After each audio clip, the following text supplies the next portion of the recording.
કે જે આપણા ચરણમાં કોટી કોટી દંડવત પ્રણામ. આપસી પરમ પૂજ્ય ગોસ્વામી વચુસ્સવ બાવાશ્રી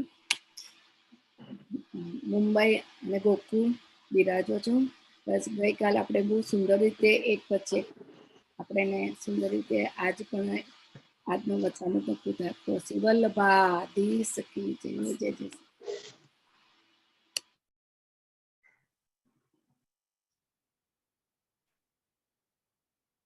એક જ સેકન્ડ.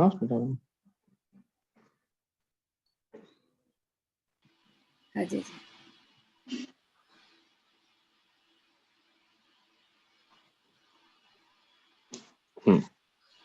આજે જે જે ખૂબ બધાને હા ખૂબ વધાયો વધાયો જે હા ખૂબ બધાઈ, ખૂબ આશીર્વાદ બધાને વૈષ્ણવોને. ગઈકાલનો જે આપણે સત્સંગ શ્રવણ કર્યો તો એનાથી આગળ આપણે પુષ્ટિ ભક્તિમાં આવતા પ્રતિબંધો વિશે થોડી ચર્ચા કરતા હતા. હવે આગળ ચર્ચા કરવા પહેલા મંગલાચરણનું ગાન કરશું અને એના પછી આજનો સત્સંગ આપણે પ્રારંભ કરશું. ચિંતા સંતાન હંતારો યત્પાદાંબુજરેણવઃ સ્ફિયાનાંતાન નિજાચાર્યાન પ્रणमामि मुहुर्मुहुः यदनुग्रहतो जन्तुः सर्वदुःखातिगो भवेत् तमहं सर्वदा वन्दे श्रीमद्वल्लभनन्दनम् अज्ञानतिमिरान्धस्य ज्ञानाञ्जनशलाकया चक्षुरुन्मीलितं येन तस्मै श्रीगुरुवे नमः। नमामि हृदये शेषे लीलाक्षीराब्धिशायनम् लक्ष्मीसहस्रलीलाभि सेव्यमानं कलानिधिम् चतुर्भिश्च चतुर्भिश्च चतुर्भिश्च त्रिभिस्तथा षड्भिर्विराजते योऽसौ पञ्चदारदये नमः। सच्चिदानन्दरूपाय विश्वोत्पत्त्यादिहेतवे तापत्रयविनाशाय श्रीकृष्णाय वयं नमः। पुष्टिमार्गे सर्वज्ञ करुणारसपूरित श्रेष्ठ फल प्रदाता च तस्मै श्री गुरुवे नमः। તો આજે અહીં મકર સંક્રાંતિનો પર્વ ભારતમાં અને તમારે ત્યાં અમેરિકામાં એકાદશીનો સુંદર અવસર. તો એકાદશી મહાત્મ્ય તો ગઈકાલે આપણે ચર્ચા કરી જ હતી. પુત્રતા એકાદશીનું મહાત્મ્ય ગઈકાલે આપણે ચર્ચા કર્યું હતું. તો આશા છે એકાદશી ખૂબ આનંદથી વ્રત ઇત્યાદિ આપ બધા વૈષ્ણવો કરી રહ્યા છો અને પ્રભુ સન્મુખ રહીને અને આ એકાદશી વ્યતીત કરી હશે. ઉપવાસ જે અર્થ છે ઉપવાસનો એ વાસ્તવિક રૂપમાં સાર્થક કર્યો હશે. નિકટવાસ ઇતિ ઉપવાસ.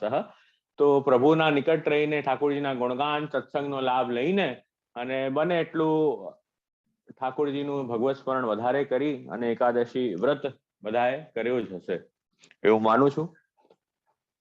હવે ગઈકાલના જે વિષય હતો ગઈકાલનો વિષય એના ઉપર આપણે જે ચર્ચા કરી રહ્યા હતા તો આપણે અલગ અલગ પ્રતિબંધો જે ભગવદ સેવામાં કથામાં કે પુષ્ટિ ફલ પ્રાપ્ત કરવામાં જે અલગ અલગ પ્રતિબંધો આવે છે એના વિશે આપણે થોડી ચર્ચા કરી હતી. ઘણા વૈષ્ણવોએ નોટ્સ પણ બનાવી હતી કે લખતા ગયા હતા કે કયા કયા પ્રતિબંધો છે. તો બહુ સારી વાત છે. તો એકવાર ખાલી ગઈકાલે આપણે બધાએ શ્રવણ કર્યું હશે તો આજે જે છે એક ખાલી હું રીડ કરીશ. જે ગઈકાલે જે પ્રતિબંધોની જે ચર્ચા આપણે કરી હતી સંસ્કૃતમાં ખાલી હું રીડ કરી લઈશ એકવાર, બરાબર? એટલે તમને યાદ આવી જશે કે હા આ ગઈકાલે ચર્ચા કરી હતી. 2 મિનિટ લાગશે, 2-5 મિનિટ લાગશે એમાં, પણ વ્યવસ્થિત રૂપે આપણે રિવાઇઝ થઈ જશે. તો એમ રાખશું તો ખૂબ આનંદથી હવે પછી આગળ વધી શકશું આપણે. રિવાઇઝ એકવાર થઈ જશે તો રિકોલ થઈ જશે બધું. તો આપણે જોયું હતું કે આ જે પ્રતિબંધો આવે છે એ શેના લીધે આવે છે? આ જે પ્રતિબંધો આવે છે કેમ આવે છે? તો આપણે એમાં કારણ જોયું હતું કે આ કરાલ કલિકાલ જે છે એના કારણે આ બધા પ્રતિબંધ આવે છે. હવે કલિકાલે શું બગાડ્યું? બધો દોષ આપણો નહીં, કઈ બધો કલિકાલનો જ દોષ. એવું બધું દોષ તો ટોપલો કલિકાલના વાસે તો ના નાખી દેવાય. કલિકાલે શું કર્યું? કે કલિકાલ શું કરે છે કે જે મતિ છે ને, પુરુષ વ્યક્તિ મનુષ્યની, જે કોઈ પણ મનુષ્ય છે જે એની મતિ છે, કલૌચ ખલધર્મી, આપણે કૃષ્ણાશ્રયમાં આવે છે સર્વમાર્ગેષુ નષ્ટેષુ કલૌચ ખલધર્મિણી. કલિકાલ કલી કેવું છે? ખલ ધર્મ વાળો છે. એટલે શું? ખલ ધર્મ એટલે શું? કે આંતર દુષ્ટ છે. ખલ ધર્મ એટલે અંદરથી દુષ્ટ હોય એવો પ્રકારનો એ ખલ ધર્મ હોય. એટલે એનો અર્થ શું કે એટલે હોય કાંઈ, લાગે કાંઈ ને હોય કાંઈ. કલિકાલ એવો છે. તો જેનાથી શું થઈ રહ્યું છે કે એવો કાલ આવ્યો છે, ઇદાનીમ વર્તતે કાલહ करालह कलिरिदेश. બહુ કઠિન કાલ છે આ કલિકાલ. કેમ કે જો देखते हैं वो होता नहीं है, जो होता है वो दिखता नहीं है, એ સ્થિતિ છે. તો યસ્મિન વિનશતિ મતિ સતામપી કુસંગતઃ, એ આપણે ગઈકાલે દર્શન કર્યું હતું કે સદપુરુષોની પણ મતિ જે કલિકાલમાં ભ્રમિત થઈ જાય છે, ભ્રષ્ટ થઈ જાય છે કુસંગતના કારણે. કુસંગતના કારણે એ કન્ફ્યુઝ થઈ જાય છે, ડાયવર્ટ થઈ જાય છે, ભટકી જાય છે. તો જયારે આ આપણે જોયું હતું, તો પછી એમાં આ કલિકાલ આવ્યો, એમાં પાછા અલગ અલગ કલિકાલમાં પડવાથી જીવ સંસારમાં પડી ગયો. ગર્ભમાં જયારે જીવ હોય છે, ગર્ભમાં જયારે જીવ હોય છે, જયારે જન્મ નથી લીધું એને, ત્યારે તો એ ખૂબ ભગવાનની સ્તુતિ કરતો હોય છે જીવ. ભાગવતજીમાં આપણે જોયું, ખૂબ ભગવાનની સ્તુતિ કરે છે. અને ગર્ભમાં ત્યાં સુધી કહી રહ્યો છે એ જીવ, શું કે છે કે હે પ્રભુ, આવી જે સંસારમાં હું કોઈ દિવસ નહીં પડું, બહાર નીકળીને હું આપના સન્મુખ જ રહીશ.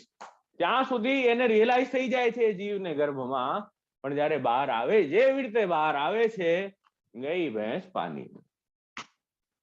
જેવી રીતે જીવ બહાર આવે છે, તરત જ માયાથી એ ચોંટી જાય છે. માયા એને જીવને લાગી જાય છે, અને અજ્ઞાન જે છે એને લાગી જાય છે. અને સંસારિક વિષય વસ્તુઓનું, વ્યક્તિઓનું એને જયારે સંગ થાય છે, યસ્મિન વિનશતિ મતિ સતામપી કુસંગતઃ, એનાથી જે મતિ છે એ કુસંગતના કારણે બગડી જાય છે. જે જીવ ભગવાનની સ્તુતિ કરતો કરતો પ્રગટ થવાનો તો એને પણ માયા લાગી જાય છે. એટલે કહેવાનો તાત્પર્ય છે, સત્સંગ જે છે એ બહુ આવશ્યક છે. નહીં તો એ આ કરાલ કલિકાલના પ્રવાહમાં આપણે વહી જશું, આપણને ખબર નહીં પડે. તો સંસાર સાગર, સાગર કેમ કહેવાય છે? એમાં ડૂબી જ જવાય. સાગરમાં ન સ્વિમ ન કરી શકાય વધારે, સાગરમાં એમાં ડૂબી જ જવાય. એટલે આજ્ઞા કરે છે. એટલે ગઈકાલે અલગ અલગ પ્રકારના બાધક જોયા. પેલો બાધક જોયો તો ધન, ધન જોયો તો. ધન સાથે આપણે જોયા હતા 15 અનર્થ જે ધન સાથે લાગેલા છે, મદ ઇત્યાદિ અનર્થ જે જોયા છે, જે આપણે જોયા હતા. પછી ગ્રહ, ગ્રહાશક્તિ, પ્રતિષ્ઠા, લોકવેદયોઃ, લોકવેદમાં પ્રતિષ્ઠા માટે કોઈ કાર્ય કરવું એ ભક્તિમાં બાધક છે. પછી કર્મ, કર્માદિ નિષ્ઠા, કે ભગવાન પર નિષ્ઠા ન, ભગવાન મારો ઉદ્ધાર કરશે એવો પ્રકારનો ભાવ ન હોય, અને આ કર્મ કરવાથી, આ તીર્થ કરવાથી મારો ઉદ્ધાર થશે એ પ્રકારનો જયારે ભાવ હોય. તીર્થી કુર્વંતી તીર્થાની, જે ભગવદીઓ જે શ્રી વલ્લભ આચાર્ય ઇત્યાદિ છે, તીર્થ સકલ સનાથ કીધા. એ શ્રી વલ્લભ જે છે એ જે બધા તીર્થો છે એને પણ તીર્થીકરણ કરે છે. તીર્થની શક્તિ જે છે એ પણ જયારે ક્ષીણ થતી હોય, ત્યારે આવા આપણા આચાર્ય ભગવદીઓ તો પધારે તો તીર્થની શક્તિ રિચાર્જ થઈ જતી હોય છે. અને સનાથ, જે અનાથ થઈ ગયા હતા જે તીર્થો, એને શ્રી વલ્લભે પધારીને પાછા સનાથ કર્યા છે. તો કહેવાનો તાત્પર્ય છે કે આ તીર્થમાં ઉદ્ધારકની શક્તિ હવે એ કલિકાલમાં રહી નથી. એ તો વલ્લભ જ્યાં પધાર્યા હતા એ તીર્થોમાં, એટલે એ શ્રી મહાપ્રભુજીના સંબંધથી આપણે એ તીર્થ સ્થાનોમાં જઈએ છીએ ને દર્શન ઇત્યાદિ કરીને શ્રી વલ્લભનું સ્મરણ કરીએ છીએ ત્યાં જઈને. કહેવાનું તાત્પર્ય છે કે તીર્થ છે, કર્માદિ છે, એ બધા હવે ઉદ્ધારક નથી. ઉદ્ધાર તો કેવલ કૃષ્ણ એવ ગતિ, એ જ પ્રભુ જે છે એ ઠાકુરજી છે, એ જ ઉદ્ધાર કરી શકવાના છે. તો કર્માદિ નિષ્ઠા રાખીને પણ કઈ મતલબ નથી, એ પણ બાધક છે. એ આપણે જોયું હતું.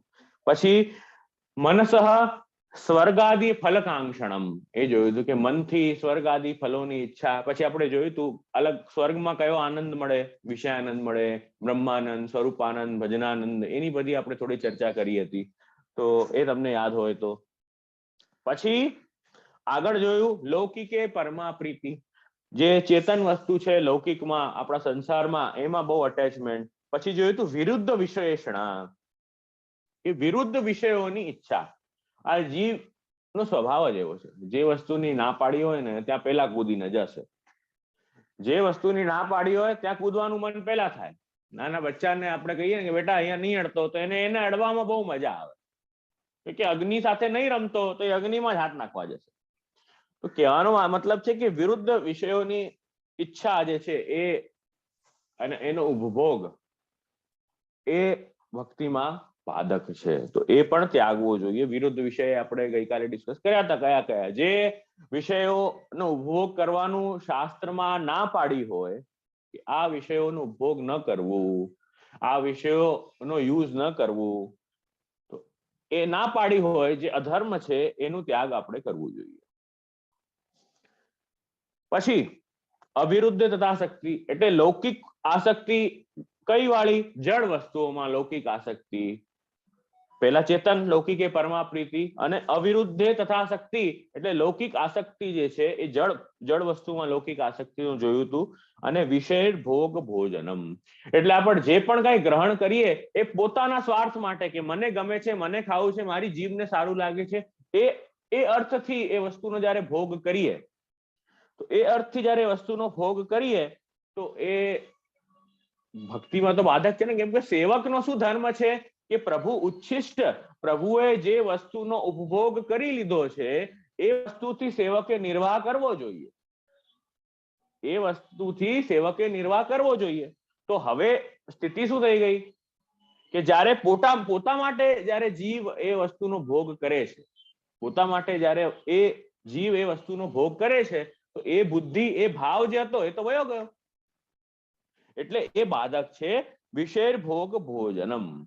એટલે પોતા માટે મહાપ્રસાદ લઈએ છીએ, તો આપણે જયારે મહાપ્રસાદ લઈએ છીએ તો મહાપ્રસાદ પ્રભુનું ઉચ્છિષ્ટ, પ્રભુનું પ્રસન્નતાનું પ્રતીક છે, એવો ભાવ નથી. આ તો મને ગમે છે કે આ ઠોર આવ્યું કે આ મઠડી આવી, જે ઠાકોરજીને ભોગ ધરેલો છે એ મને બહુ ભાવે છે, લાવો ને મને આપને, એ પ્રકારનો ભાવ. તો એ ભાવ જે છે તમે મીઠાઈ રૂપે ખાધું એને, તમે એ જે વસ્તુ આરોગ્યા, એ ઠાકોરજી આરોગ્યા એ ભાવથી નથી ખાધું, આપણે મીઠાઈ રૂપે ખાધું, મને બહુ ગમે છે, ભાવે છે, તો એ તો મીઠાઈ છે. એ પ્રસાદનો ભાવથી તમે નહીં ખાઓ તો ભોજન કર્યો, તમે પ્રસાદ ન લીધો. તો ફરક છે, ભોજન કરવામાં અને પ્રસાદ લેવામાં ફરક છે. તો એ વિષય ભોગ ભોજનમ, તો સારું ભોજન એ પણ પ્રભુની સેવામાં આનંદથી જઈ શકું, પ્રભુ પ્રસાદી વસ્તુથી હું નિર્વાહ કરું છું, તો એ ભાવથી હોવું જોઈએ. તો આ 10 ભાવ આપણે અત્યારે થોડાક રિવાઇઝ કર્યા. આગળ જોયું હતું દેહ અભિમાન, દેહને સવારવું આખો દિવસ, ને પોતાના દેહથી જ એને પોતાને જ જોઈને આનંદિત રહેવું કે બહુ સુંદર છું, પછી કુલ બહુ ઊંચા કુલમાં પ્રગટ થયું છું, એનું અભિમાન. પછી વિદ્યા આદિ વિહિત, વિદ્યા આદિનો અભિમાન, વિદ્યા આદિનો અભિમાન કે મારા જેવો ભણેલો કોઈ નહીં, બીજાને ગણકારે નહીં, ખાલી પોતાને જ એક વિદ્વાન વ્યક્તિ માને, એ પ્રકારે જે અભિમાન થઈ જાય તો એ પણ બહુ બાધક છે. તો આ પ્રકાર, અલગ અલગ પ્રકારના અભિમાન અહીંયા ગણાવ્યા. આદિ કરીને આપણે હજી છોડી દીધું. એમાં આપણે જે પણ કઈ અભિમાન આવે એ આમાં લઈ શકાય. કોઈને ગાવાનો અભિમાન હોય, કોઈને કઈક ડ્રોઈંગ, પેઇન્ટિંગ, કલા, જો કલા હોવી બહુ સારી વસ્તુ છે, હોવી જ જોઈએ. અને કઈ ને કઈ કલા હોય તો જીવ હંમેશા જે વ્યક્તિ છે આનંદિત રહે, એમાં બિઝી રહે, એ બહુ સારી વાત છે. પણ જયારે એનો અભિમાન થવા લાગે અને જયારે એને ગણકારવાનું, બીજાને ગણકારવાનું માણસ બંધ કરી દે કે હું એક સારો, બાકી બધા તો મૂર્ખ છે, એ પ્રકારનો જયારે ભાવ આવે તો એ બાધક છે, એમ અહીં આજ્ઞા કરી રહ્યા છે. પછી અલગ અલગ વાર્તાઓનું પણ સંદર્ભ લીધું હતું આપણે, તો અત્યારે ફરી પાછો ક્યાં લઈએ, એટલે ગઈકાલે આપણે લઈ લીધું હતું ભગવદ સેવન અભાવ સહિતમ અને દેહ પોષણમ. ભગવદ સેવન અભાવ સહિતમ, હવે અહીં કહી રહ્યા છે કે વૈષ્ણવ થઈને અગર ભગવદ સેવા ન કરે તો વૈષ્ણવ પણ જાય. વૈષ્ણવ થઈને ઠાકોરજીની સેવા જે બને, એવું જરૂર નથી તમારે અષ્ટયામ સેવા જ કરવી, એવી જરૂરી નથી કે 4 કલાક 6 કલાક 8 કલાક તમારે આપવા, એવું જરૂર નથી. જે જીવથી સહજતયા પ્રેમપૂર્વક બને એટલી સેવા કરવી જોઈએ, શુદ્ધતાથી, પવિત્રતાથી. હવે કોઈ વિચારે महाप्रभु जी तो आज्ञा करता, तू जो ले वो ठाकुर जी को धर के लीजो. તમારે ત્યાં જે રસોઈ બને, જે વસ્તુ તમારે ત્યાં બને એ ઠાકુરજીને ભોગ ધરજો અને લેજો. બરાબર. આમ શ્રી વલ્લભ આજ્ઞા કરતા તો બહુ સુંદર આજ્ઞા છે અને બધા વૈષ્ણવ આમ જ કરવું જોઈએ. પણ સ્થિતિ એમ છે કે હવે બધાની ઘરની પરિસ્થિતિઓ અલગ અલગ છે. તો એ જે પવિત્રતા છે, ઠાકુરજીને ભોગ ધરવા માટેની જે પવિત્રતા છે, એ હવે જળવાતી નથી ઘરોમાં. કેમ કે સેવા ઘરમાં હોય 5 મેમ્બર, સેવા કરવા વાળો 1 કે 2 જણ હોય, 2 જણા સેવા કરવા વાળા હોય, તો 3 જણ એ મન ફાવે એમ રહેતા હોય ઘરમાં. બરાબર. હવે એ શું કરે, રસોઈ જયારે બનતી હોય ત્યારે લોકોને ચાખવાની આદત હોય, રસોઈ બનાવીને ચાખે રસોઈની. બરાબર. એ ચાખેલી રસોઈ એઠી થઈ ગઈ, તમારી એઠી થઈ ગઈ તો એવી વસ્તુ ઠાકોરજીને ભોગ ધરાય નહીં. બરાબર. અપવિત્ર અવસ્થામાં, આશૌચમાં, સૂતક, પિંડરું, માસિક ધર્મ ઇત્યાદિ કોઈ પાળતું નથી, એ સ્થિતિમાં રહેતા હોય અને બધી જગ્યાએ અડતા હોય બધી જગ્યાએ, એવા પ્રકારની સામગ્રી રસોઈ ઠાકોરજીને ભોગ નહીં આવે. જો અપરાધ કરવાના કામ ન કરવા આપણે, ભલે આપણાથી ન બનતું હોય, પવિત્રતાથી ન ધરી શકતા હોઈએ, તો જેટલું પવિત્રતાથી ધરી શકીએ, મિશ્રી ધરી શકીએ, સૂકો મેવો ધરી શકીએ, નાગરી ધરી શકીએ, એ ધરવી. પણ અપરાધ કરવો નહીં. ઠાકોરજી દેવ પૂજનમાં જે વસ્તુની નિષેધ કર્યો હોય એ વસ્તુ ન કરવી જોઈએ. તો એ વાત છે. તો પવિત્રતાથી પ્રેમપૂર્વક જે આપણે ધરી શકીએ એ ઠાકોરજીને ધરવું. અને વૈષ્ણવે સેવા વગર તો ન જ રહેવું. વૈષ્ણવ સેવા, ગુરુ સેવા, પ્રભુ સેવા એ અવશ્ય વૈષ્ણવનું કર્તવ્ય છે, એ કરતા જ રહેવી. બીજું આજ્ઞા કરી રહ્યા હતા, દેહ પોષણમ, દેહનું પોષણ સતત કરતા રહે. બીજી કોઈ લૌકિક વાત માટે જ દેહનું પોષણ, દેહને સંવારવા કર્યું. પછી અસત્સંગી સદા દુષ્ટ, એ જોયું હતું કે જે દુષ્ટ વ્યક્તિ છે, જેને ભાવ નથી, વિશ્વાસ નથી ભગવદીઓમાં, ગુરુમાં, એવા લોકોનું જ વધારે એનો જ સંગ કરીએ, એના સાથે જ જઈને બેસીએ. તો એના સાથે જઈને જેટલું વધારે બેસશો તો તમારામાં એવી જ બુદ્ધિ આવશે. આતંકવાદી જોડે વધારે બેસીએ તો આતંક કરવાની જ ઈચ્છા થાય. બરાબર. આ અસત્સંગી કેવા છે? આતંકવાદી છે. હથિયાર વાળા આતંકવાદી નથી, વિચારથી આતંકવાદી છે, વિચારોના આતંકવાદી છે. કે કેવો વિચાર તમને પ્રગટ થશે કે ગુરુદ્રોહ કરવાની ઈચ્છા થશે, વૈષ્ણવો જોડે ખરાબ વ્યવહાર કરવાની ઈચ્છા થશે, ઠાકોરજી એનો સ્વરૂપ જે છે એ ગૌણ કરી આપશે, એ પ્રકારની ઈચ્છા થશે. તો આ જે છે એ ભગવત ભાવના આતંકવાદી છે. તો એ પણ ભક્તિભાવમાં બહુ બાધક છે. અને પછી આજ્ઞા કરી કૃષ્ણ અનુચ્છિષ્ટ ભક્ષણમ, કે ઠાકોરજીની જે પ્રસાદી વસ્તુ ના હોય એ વસ્તુ અગર આપણે ગ્રહણ કરીએ તો એ પણ બાધક છે. એ આપણે જોયું હતું. નિવેદન અનુસંધાન ત્યાગ, આપણે ઠાકોરજીને તુલસી દળ હાથમાં લઈને એ વચન આપ્યું હતું કે હે પ્રભુ, હવેથી જે હું છું એ આપના ચરણમાં મારું અહંતા અને મમતા બધી હું અર્પિત કરીને બસ આપને હું નિવેદિત થઈને આપનો જ બધું ઉચ્છિષ્ટ પ્રભુ હું ગ્રહણ કરીશ, હું આપનો દાસ થયો, એ પ્રકારની જે ભાવના, જે વિનંતી કરી હતી ઠાકોરજીના ચરણમાં જ્યારે જીવે, તો ત્યારે એ ભૂલી જવું, એ ત્યાગ, એ જયારે ભૂલાઈ જાય. પ્રોમિસ તો કરી હતી, પણ જે પ્રોમિસ કરી હતી વસ્તુ લાવો તો ખરો, પણ એ વસ્તુ જીવ ભૂલી જાય છે તો એ પણ બાધક છે. પ્રોમિસ ભૂલી જવી એ બાધક છે. શરણ ભાવનાની વિસ્મૃતિ થવી, ત્યાં સુધી આપણે જે છે શરણ વિસ્મૃતિ સુધી 19 જે ભાવો છે, બાધક ભાવો, એ આપણે ગઈકાલે દર્શન કર્યા હતા. આજથી, એટલે આ તો ખાલી એક રીકેપ હોય ને, એપિસોડ ચાલુ થાય, સત્સંગ શરૂ થાય એના પહેલા થોડું રીકેપ આપી દીધો કે ચલો બધા પાછા એ ઝોનમાં આવી જાવ. કેમ કે શું, આખો દિવસ અહીં ત્યાં બધા દોડ્યા હોય, આવ્યા હોય, ગયા હોય, તો માઇન્ડ બધે જગ્યાએ સ્કેટર્ડ હોય. તો જયારે આપણે સત્સંગમાં બેસીએ, બધા સ્થાનોથી મનને, ચંચલ મન છે ને, તો બધા સ્થાનોથી એ મનને પકડીને ખેંચીને જયારે આપણે લાવીએ અને એક સ્થાન પર મૂકી દઈએ લાવીને કે ભાઈ આ 1 કલાક જે છે એ ઠાકુરજીના ચરણારવિંદમાં મારે આ મનને ચોંટાડી દેવાનું છે. તો એ કલાકમાં, તો એટલે આખો રિકેપ આપ્યો કે થોડા એ ઝોનમાં પાછા આવી જાઓ. તો એ ઝોનમાં આવી જઈએ તો હવે આગળની આજની ચર્ચા આપણે કરીએ. 20મો જે ભાવ છે, જે બાધક છે જીવ માટે, એ કયો ભાવ? તો હવે આજ્ઞા કરે છે દેવાંતર આશ્રયસ્તેભ્ય. દેવાંતર આશ્રયસ્તેભ્ય એ 20મો ભાવ છે. હવે એ શું? કે ભગવાન કૃષ્ણને છોડી ઇતર કોઈ દેવી દેવતાનો આશ્રય કરવો એ પુષ્ટિમાર્ગી ભક્ત માટે મહાબાધક છે. કેટલો બાધક છે બતાવું? મદન ગોપાલદાસની વાર્તા આવે છે. મદન ગોપાલદાસની વાર્તા 252 વૈષ્ણવમાં મદન ગોપાલદાસની વાર્તા આવે છે. એ વાર્તામાં તમે જોશો કે મદન ગોપાલદાસના પુત્ર, એમના જે પુત્ર છે, એમને તાવ આવ્યો, બહુ હાઈ ફીવર આવ્યો એમને એકવાર.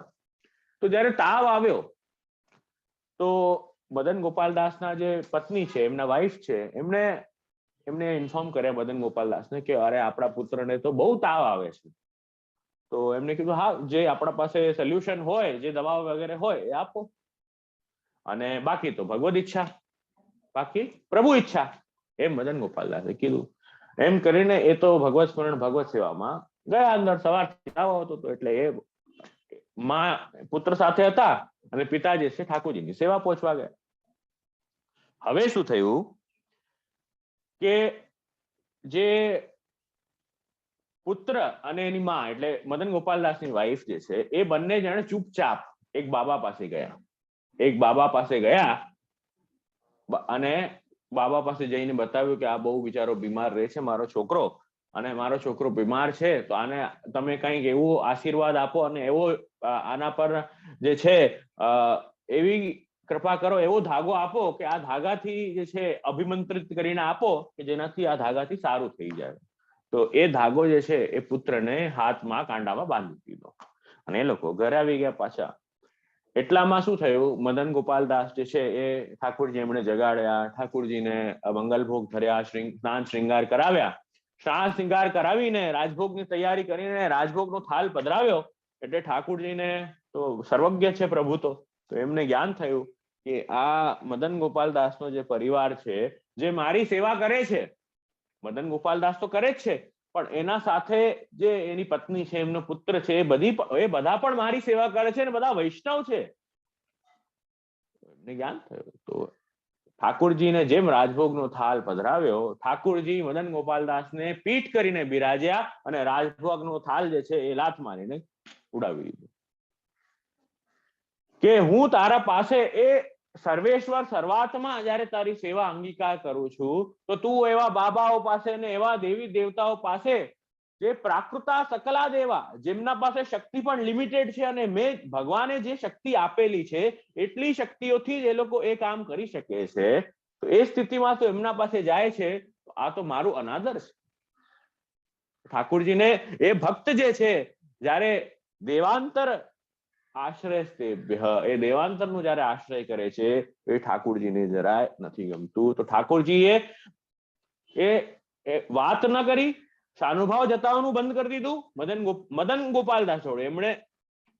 અને મદન ગોપાલદાસને તો ખબર નથી પાછી કે શું થયું, અચાનક આ થયું શું. એ તો બિચારા બહુ ડરી ગયા કે આટલા પ્રભુ કેમ નારાજ થઈ ગયા, શું થયું.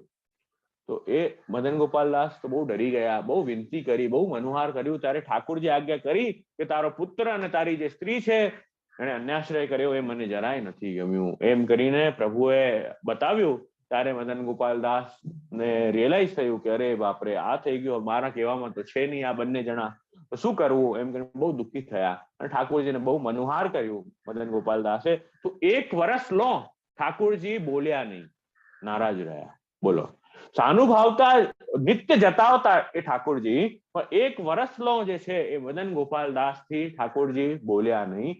એક વર્ષ પછી ફરી પાછું ઠાકોરજી સાનુભાવ જતાવવાનું શરૂ કર્યું. તો આ વાત છે. તો અન્યાશ્રયથી પુષ્ટિ ફળમાં આટલું બધું ગેપ આવી જાય છે, અંતરાય બહુ વધી જાય છે. આ વાત છે. તો આ તો વાતથી અન્યાશ્રય ન કરવું. બીજી એક સુંદર વાર્તા તમને બતાવું. રાજા જ્યોતસિંહની વાર્તા આવે છે. 252 વૈષ્ણવમાં રાજા જ્યોતસિંહની વાર્તા આવે છે. એ વાર્તાનું તમે દર્શન કરશો. સંક્ષેપમાં તમને બતાવું કે રાજા જ્યોતસિંહ જે છે એ રાસાઈ દેવીના ઉપાસક હોય છે. ત્યાં અહીંયા જ મહારાષ્ટ્રમાં પંઢરપુર ના બાજુમાં જ એમનો પૂરો રાજ્ય હતું. પંઢરપુર બાજુમાં જ હતું. એમનું રાજ્ય ત્યાં હતું, રાજા જ્યોતસિંહનું. તો ત્યાંનો રાજ એમના પાસે હતું, રાજા જ્યોતસિંહ પાસે. તો અને એ રાસાઈ દેવીના ભગત હતા. હવે એક દિવસ શું થયું, એ રાજા જે છે એ રાસાઈ દેવીની પૂજા સેવા કરતા હતા અને ખૂબ આનંદથી આરતી ઉતારતા હતા અને માળા ધરાવતા હતા અને બહુ આનંદથી. અને રાજા સાથે સાથે બોલતો જાય, હે દેવી, હે રાસાઈ દેવી, આપ તો સર્વશ્રેષ્ઠ છો અને આપનાથી આ ત્રિલોકીમાં કોઈ સારું નથી, સૌથી ઉત્તમ, સૌથી શ્રેષ્ઠ, સૌથી શક્તિશાળી આપ છો ને એવી બધી સુંદર સ્તુતિઓ કરતો હતો રાજા જ્યોતસિંહ. અને ત્યાં છે ને પાસે જ એ રાજાના જે પુરોહિત છે ને એ ઉભા હતા. રાજાના પુરોહિત ઉભા હતા પાસે જ અને રાજાને પૂજા કરતા જોતા હતા. એ પણ દર્શન કરતા હતા કે ભાઈ રાજા શું કરે છે. પુરોહિત છે, હવે એમની તો નોકરી છે, એમને તો ઉભા રહેવું પડે. એ પુરોહિત જે હતા એ શ્રી ગુસાઈજીના સેવક હતા. એ પુરોહિત જે હતા એ શ્રી ગુસાઈજીના સેવક હતા. તો જયારે રાજા આવું બધું બોલ્યો કે ત્રિલોકીમાં આપથી ઉત્તમ કોઈ નથી અને આ નથી, તો એમણે છે ને થોડું માથું, એમનાથી સ્વાભાવિક છે ને, તો થોડુંક માથું હલાવી લીધું એમણે. પુરોહિત એમ કે અરે બાપરે શું કે છે આ, એમ કરીને થોડુંક છે ને માથું જરા હલાવી લીધું એમ. તો આવું કરતા રાજાએ જોઈ લીધું. આવું કરતા રાજાએ જોઈ લીધું.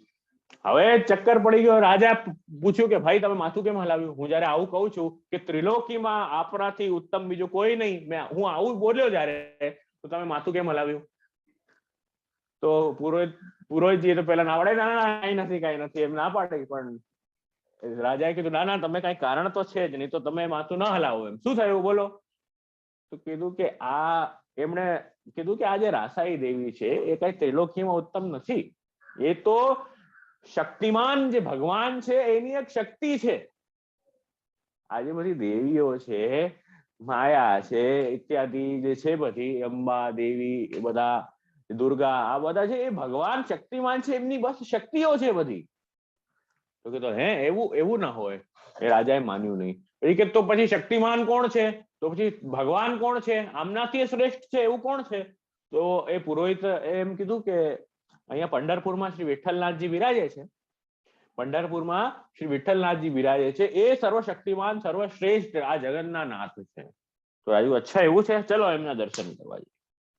ચલો મને બતાવો, હું એ જોઉં કોણ છે સર્વશ્રેષ્ઠ. એમ કરીને રાજા અને પુરોહિત બધા પંઢરપુર ગયા. પંઢરપુર જઈને જોયું વિઠ્ઠલનાથજી તો બહુ આનંદથી બિરાજે છે અને દર્શન આપે છે. બધા એમના જે ભક્તો આવે છે બધાને દર્શન આપે છે, બધાને ચરણસ્પર્શ આપે છે, આનંદથી બિરાજે છે.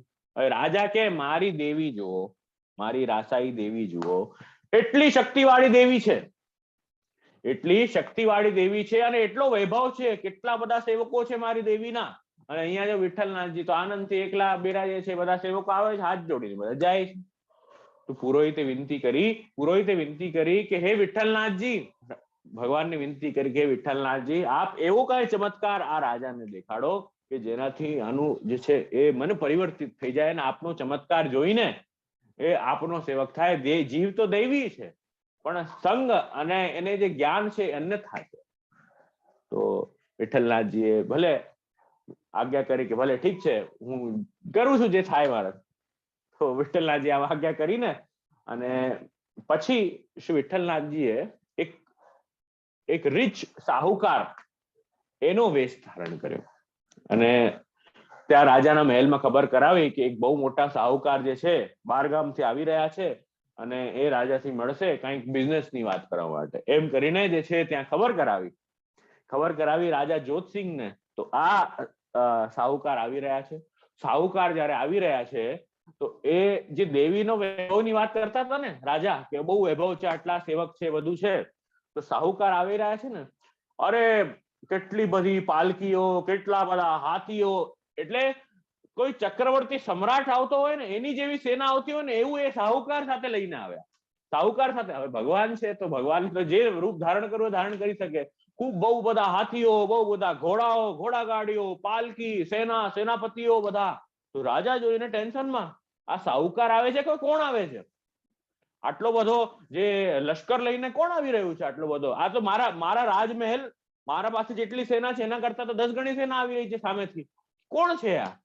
તો રાજાને બહુ જે છે એ જાણવાની ઈચ્છા થઈ કે કોણ આવું મારાથી મળવા આવે છે, તો કે હું મળવા જાઉં. ત્યારે રાજા પોતે રાજમહેલથી નીકળીને એ સાહુકારથી મળવા ગયો. ત્યાં જોયું તો બહુ બધા દાસ દાસીઓ છે જે સેવા કરી રહ્યા છે, એ સાહુકારની સેવામાં લાગેલા છે. રાજાને બહુ આશ્ચર્ય, તો આટલો બધો વૈભવ આ સાહુકારનો?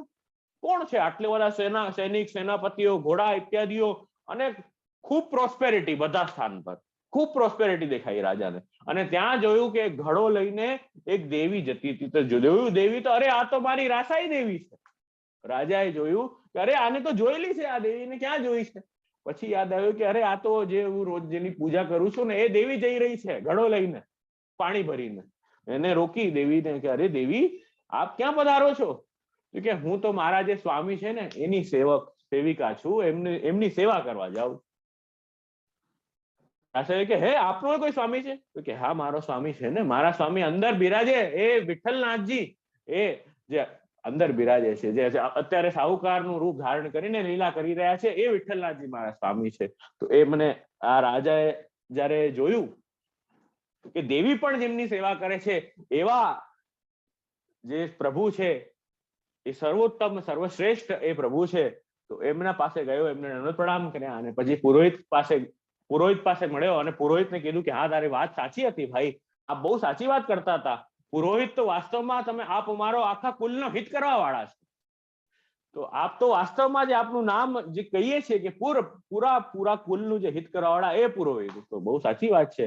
તો આપ હવે આપના ગુરુ પાસે મને લઈ જાઓ અને મને સેવક કરો. તો પછી શ્રી ગુસાઈજીના સેવક થાય છે. એ પ્રકારની કથા આવે છે. તો કહેવાનો તાત્પર્ય છે કે આ બધા જે દેવી દેવતાઓ છે એ બધા ઠાકોરજીની શક્તિ છે, બધા ઠાકોરજીની સામર્થ્યથી પ્રગટ થયા છે.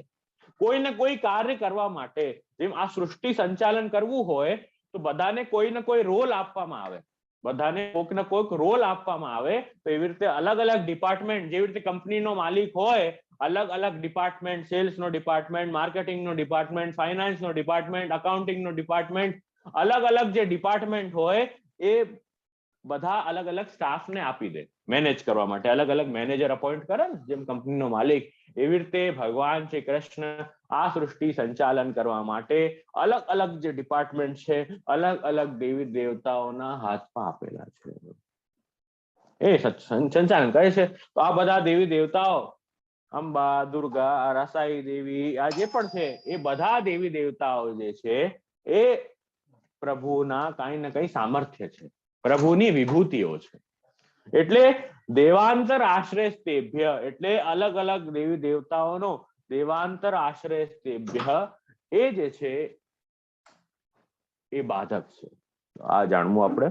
આગળ જે છે પ્રાર્થના આપી ફલાર્થિત, તો આશ્રય લેવું બાધક છે એક, અને સાથે શું છે કે ફલની આકાંક્ષા સાથે પ્રાર્થના કરવી એ પણ બાધક છે. એ અહીં આજ્ઞા કરી રહ્યા છે. એટલે જે ભક્તિ માર્ગીય ભક્ત છે, પુષ્ટિ માર્ગીય જીવ છે, એનો શું કર્તવ્ય છે? તો कृष्ण को छोड़ी के अन्य देव को आश्रय करे ताको यह पुष्टि मार्ग में फल सिद्ध नहीं होय, એમ અહીં આજ્ઞા કરે છે. ન અન્ય દેવમ નમસ્કુર્ય ન અન્ય દેવમ નિરીક્ષ્ય, બીજા દેવ જે હોય એને વંદન જે આપણે કરીએ કેવા ભાવથી કે આ જે છે એ પરબ્રહ્મ પરમાત્મા જે છે, આ સર્વેશ્વર છે, સર્વાત્મા છે, એ પ્રકારે વંદન કરવો, એ રીતે વંદન ન કરવો. બીજા દેવને જે છે સામે ચાલીને દર્શન કરવા, એ કરવા ન જવું, એમ આજ્ઞા કરે છે. સામે ચાલીને સ્વતો ગમનમ એવ ચ, જે વિવેક ધર્યાશ્રયમાં આજ્ઞા કરી રહ્યા છે, સ્વતો ગમન કરીને એ દેવી દેવતાઓના દર્શન કરો. જો રસ્તામાં જતા હોય ને મંદિર આવી જાય તો અવશ્ય આદર સત્કાર સન્માન બધાનું કરવું. તો હાથ જોડીને જય શ્રી કૃષ્ણનો વ્યવહાર જે છે, કેમ કે એમના પણ સ્વામી કૃષ્ણ છે, એ દેવી દેવતાઓના સ્વામી પણ કૃષ્ણ છે, આપણા પણ સ્વામી કૃષ્ણ છે. તો આપણે કૃષ્ણ સ્મરણ અવશ્ય કરવું જોઈએ. આપણે કોઈનું અનાદર નથી કરતા, પણ સન્માન બધાનું કરીએ છીએ, પણ સ્વામી તો બંનેના એક જ છે ને, તો કૃષ્ણ સ્મરણ અવશ્ય કરવું જ જોઈએ. તો અહીં એક આજ્ઞા, ન અન્ય દેવમ નિરીક્ષ્ય ન અન્ય પ્રસાદમ આદાચ્ય ન અન્ય આયાતનમ વ્રજેત. તો અન્ય દેવનું પ્રસાદ અને અન્ય દેવોના મંદિરમાં સામે ચાલીને ન જવું એ પુષ્ટિ માર્ગીય ભક્તનું કર્તવ્ય છે. તો જેનાથી જે છે એ ભક્તિ ફલમાં બાધક નહીં થાય. અગર આ બધું કરશું તો ભક્તિ ફલમાં બાધક થશે. તમને બે વાર્તા બતાવી, એક મદન ગોપાલદાસની વાર્તા બતાવી કે ઠાકોરજી કેવા નારાજ થઈ ગયા, અને એક વાર્તા રાજા જોતસિંહની બતાવી. અન્યાશ્રીની બહુ બધી વાર્તાઓ છે, તમે અભ્યાસ કરતા હશો તો તમને પણ ઘણી બધી વાર્તાઓ એવાથી સ્ફુરાયમાન થતી હશે. આ તો ખાલી બે એક્ઝામ્પલ રૂપે મેં વાર્તા આપી. તો આ આપણે ધ્યાન રાખવું. અને અગર કોઈ અન્યાશ્રય કરતો હોય તો શ્રી ગુસાઈજી બહુ એક સુંદર વાત આજ્ઞા કરે છે.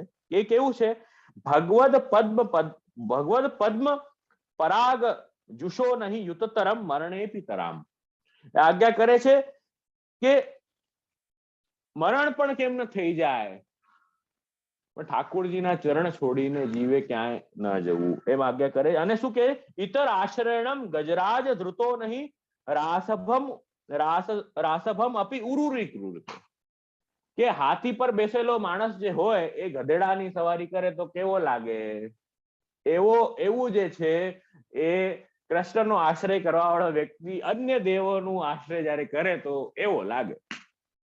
બરાબર, હાથીની સવારી કરીને ગધેડાની સવારી કરી, એ સ્થિતિ છે. તો જીવે અન્ય સંબંધ ગંધોપી ગંધરામ એવો બાધતે. ભલે ગળું કપાઈ જાય પણ અન્ય આશ્રય જીવે ન કરવું. કહેવાનું તાત્પર્ય છે, ભક્તિ જે છે એ બધી કરેલી વેસ્ટ થઈ જશે. ભક્તિ ફલ સાધિકા નહીં રહે, ભક્તિનું ફલ સાધન સિદ્ધ નહીં થાય, ભક્તિનું ફલ જે છે એ સિદ્ધ નહીં થાય. એટલે એ ધ્યાન રાખવું જોઈએ. તો દેવાંતર આશ્રયસ્તેભ્ય અને પ્રાર્થનાપી ફલાર્થિત. આ બંને વસ્તુ, આશ્રય ન લેવો અને ફલની આકાંક્ષા સાથે પ્રાર્થના કરવી, એ જીવને બહુ બાધક છે. એ અહીં આજ્ઞા કરી. ભગવદ ચિત્ત રહિતા. અને હવે કહી રહ્યા છે ભગવત ચિત્ત રહિતા, કે ભગવાનના ચરણ કમલમાં જે છે એ વૈરાગ્ય છે, ઠાકોરજીમાં જે છે ચિત્ત એ લાગેલું નથી, અન્યત્ર બધે સ્થાનો પર ચિત્ત લાગેલું છે. તો એ જે છે એ પણ બાધક છે. એ કેવી રીતે? અને વ્યાવૃત્તિ અપી લૌકિકી. અને જીવ જયારે વ્યાવૃત્તિ કામકાજે પણ જાય છે, બિઝી થાય છે, જયારે કામકાજે જાય છે ત્યારે પણ કન્ટિન્યુઅસ લૌકિક વાતો જ એને સ્મરણ છે, એ જ યાદ છે. તો એવું ન કરવું. આ બંને સ્થિતિ જયારે થાય છે તો એ જીવને બહુ બાધક છે. કેમ કે મેક્સિમમ ટાઈમ જે જયારે જતા હોય, જે વૈષ્ણવ હોય એ જયારે કામે જાય તો મેક્સિમમ ટાઈમ છે ને એને લૌકિક ધ્યાન જ રહેશે. 10 કલાકે અગર ઓફિસ જાય છે વ્યક્તિ તો એ જ કામમાં એવો મશગુલ થઈ જશે કે એને એ જ યાદ રહેશે. તો પ્રભુ ભગવત સંબંધ જે છે, ભગવત સ્મરણ છે, એ ભૂલાઈ જશે. એવું થશે તો એ પણ બાધક છે. એટલે ભગવદ સ્મરણ ની ભાવના તો સતત વ્યાવૃત્તોપી હરૌ ચિત્તમ શરણાદૌ યતેત સદા. ભક્તિવર્ધિનીમાં આજ્ઞા કરે છે કે વ્યાવૃત્તિ પણ અગર કરો છો, એવા કામો કરો છો જે ભગવત સેવાથી ઇતર છે, પ્રતિબંધક રૂપ થઈ રહ્યા છે, પણ શું કરો? હરિમાં ચિત્ત રાખીને એ બધા કાર્ય કરો. બરાબર, હરિમાં ચિત્ત રાખીને એ બધા કાર્ય કરશો તો ઠાકોરજીમાં ધ્યાન રહેશે, નહીં તો પ્રભુ ભૂલાઈ જશે. ફોર એક્ઝામ્પલ, નારાયણદાસ કાયસ્થની વાર્તા. નારાયણદાસ કાયસ્થને પણ જોબ કરવા માટે જવું પડતું, બહાર કામ કરવા માટે જવું પડતું. તો એમને પણ ધ્યાન આવ્યું કે જો આખો દિવસ કામમાં રહીશ તો હું ઠાકોરજીને ભૂલી જઈશ. ઠાકોરજીને ભૂલી જઈશ તો એમણે શું કર્યું? એક પગારદાર માણસ રાખ્યો. એક પગારદાર માણસ રાખ્યો કે થોડી વારમાં યાદ દેવડાવે કે ભૈયાજી गोकुल कब चलोगे? श्री आचार्य जी के दर्शन करवे, यमुना जी को पान करवे, श्रीनाथ जी के दर्शन करवे, भैयाजी गोकुल कब चलोगे? થોડી વારમાં યાદ અપાવી દે. જેમ યાદ અપાવે તરત જ એ નારાયણદાસ જે છે એ ગોકુલ માં શ્રી આચાર્યજીના ત્યાં પહોંચી જાય, ત્યાં શ્રી વલ્લભનું સ્મરણ થઈ જાય, શ્રી યમુનાજીનું સ્મરણ થઈ જાય, શ્રીનાથજી બાબાનું સ્મરણ થઈ જાય અને ખૂબ આનંદથી પાછું જે છે એમનું હૃદય જે છે હરકિત થઈ જાય અને ખૂબ આનંદથી આનંદમાં આવી જાય અને ફરી પાછો પછી કામમાં લાગી જાય. થોડી વારમાં યાદ મેળવે. કહેવાનું તાત્પર્ય છે કે એવી રીતે પ્રભુ સ્મરણ કરતા રહેવું તો મન પ્રભુમાં રહેશે. તો એ લૌકિકી વ્યાવૃત્તિ જે છે એમાં પણ મન ઠાકુરજીમાં રાખો, નહીં તો લૌકિક આવેશ રહેશે અને અષ્ટપ્રહર લૌકિક કાર્ય કરતા રહેશું અને એની જ ચિંતા જાગતા ને સૂતા ખાલી લૌકિક કાર્યની જ ચિંતા રહેશે તો એ ભક્તિ ભાવમાં પુષ્ટિ ભાવમાં બાધક થશે. એમ અહીંયા આજ્ઞા કરે છે. એટલે 23 બાધકો આપણે હજી સુધી દર્શન કર્યા છે. 24મું આજ્ઞા કરી રહ્યા છે. શું આજ્ઞા કરે છે? કે ગુરુદ્રોહ. 24મું બાધક જે છે એ ગુરુદ્રોહ છે. ગુરુદ્રોહ શું હોય? કે ગુરુનો અનાદર કરવો, ગુરુ વિષય જે છે એ ગુરુની નિંદા કરવી, ગુરુ વિષય કઈ ખરાબ બોલવું, ખોટું બોલવું, એ જે છે એ ભક્તિમાં મહાબાધક છે. કેમ બાધક છે? તો ગુરુની અપ્રસન્નતા જે છે એ બહુ બાધક છે. ગુરુ અપ્રસન્ન થયા, પ્રભુ અપ્રસન્ન થાય ને તો એકવાર ગુરુ રક્ષા કરે, પરંતુ અગર ગુરુ અપ્રસન્ન થાય તો રક્ષા કરવા में કોઈ સમર્થ નહીં है. કેમ કે એ ગુરુ જે છે એ જ તો તમારો હાથ પકડીને ઠાકોરજીના હાથમાં આપશે. એમને જ અપ્રસન્ન કરી દીધા, એમની આજ્ઞાઓનું ઉલ્લંઘન કર્યું, એમના બારેમાં કઈ ખરાબ બોલાઈ ગયું, ખોટું બોલાઈ ગયું, હવે કોણ રક્ષા કરશે? એમ અહીંયા આજ્ઞા કરી રહ્યા છે કે ગુરુદ્રોહ જે છે એ બહુ બાધક છે. આજકાલ જોવામાં આવે છે કે અમુક વૈષ્ણવો જરા 2 પુસ્તક કંઈક ભણી લે, જ્ઞાન તો એટલો બધો નથી આવતો, પણ એ છે એ પોતાને બહુ જ્ઞાની માનવા લાગે અને જ્ઞાની માનવા લાગે અને કાંઈ ના કાંઈ એમાં વલ્લભકુલની કાંઈ ના કંઈક જોઈને, એવો ભાવ ન હોય કોઈનો, પણ કાંઈ ના કાંઈક જોઈને જબરદસ્તી જે છે એ નિંદા કરવાની શરૂ કરે. એવું આજકાલ લોકોની એક હોબી છે, એક એવો અલગ ગ્રુપ બની ગયો છે કે એ વલ્લભકુલ નિંદક જ હોય. કાંઈ પણ કરે, સવારે ઉઠે કોઈ તોય નિંદા કરે, રાતે સુવે તોય નિંદા કરે, શ્વાસ લે ને તોય નિંદા કરે. એવું એક નિંદક સમાજ એક પુષ્ટિ માર્ગમાં એક આવી ગયું છે કે એ એમ બહુ નાનું છે જેની કોઈ કિંમત નથી આમાં, પણ કહેવાનું તાત્પર્ય છે કે આવો સમાજ એક પ્રગટ થયો છે કે નિંદક સમાજ, ગુરુદ્રોહ સમાજ છે એ કમ્પ્લીટ આખો જે છે. તો એ એવો ટાઈપનો સમાજ જે છે ને એ પુષ્ટિ માર્ગે ફલ પ્રાપ્ત કરવાનો અધિકારી નથી અને એ પુષ્ટિ માર્ગના બહાર છે અને બધાને આ જે સમાજ છે એ બાધક છે પુષ્ટિ ફલ પ્રાપ્ત કરવામાં. એનો સંગ જે કરશે એને પણ પુષ્ટિ ફલ પ્રાપ્ત કરવામાં બાધક થશે. તો આ ગુરુદ્રોહની વાત કરી. બીજી વાત અહીંયા આ આપણે 24મી વાત જોઈ. 25મી જે વાદક છે શું કહે છે કે તદીયેભ્ય સ્વસ્ય આધિક્ય ભાવના. બીજો ભાવ કયો છે કે સ્વસ્ય આધિક્ય. બીજા બધા જે તદીય વૈષ્ણવો જે છે બધા એમાં પોતાનું અધિકતાની ભાવના એ પણ બાધક છે એમ બતાવી રહ્યા છે અહીંયા શ્રી હરિરાયજી. આજ્ઞા કરે છે કે પુષ્ટિ માર્ગે ભગવદીય જે છે ઉनको अपने ते न्यून जानना, એને પોતાથી ઓછા જાણવા. પુષ્ટિ માર્ગે ભગવદીય જે છે એને अपने શું न्यून जानने और अपन को अधिक जाननो सो बाधक. એટલે શું આજ્ઞા કરી? તદીયેભ્ય સ્વસ્ય આધિક્ય ભાવનમ. કે તદીય જે જનો છે એમને ઓછા જાણવા, તો એ તો બહુ બાધક થશે. તો એ તો અહંકાર વર્ધન કરશે, દીનતા વહી જશે, અહંકાર વર્ધન થશે. તો એ વાત આપણે જાણવી જોઈએ. તો તદીય જનોને ઠાકોરજીના જનો જાણો અને એમને જે છે એ પોતાના જાણવા જોઈએ. પુષ્ટિ માર્ગે ભક્તનું શું કર્તવ્ય છે કે એ જે જનો છે એમને પોતાના જાણવા જોઈએ. તદ ભક્તેષુ ચ નિર્દોષ ભાવેન સ્થેયમ આદરાત.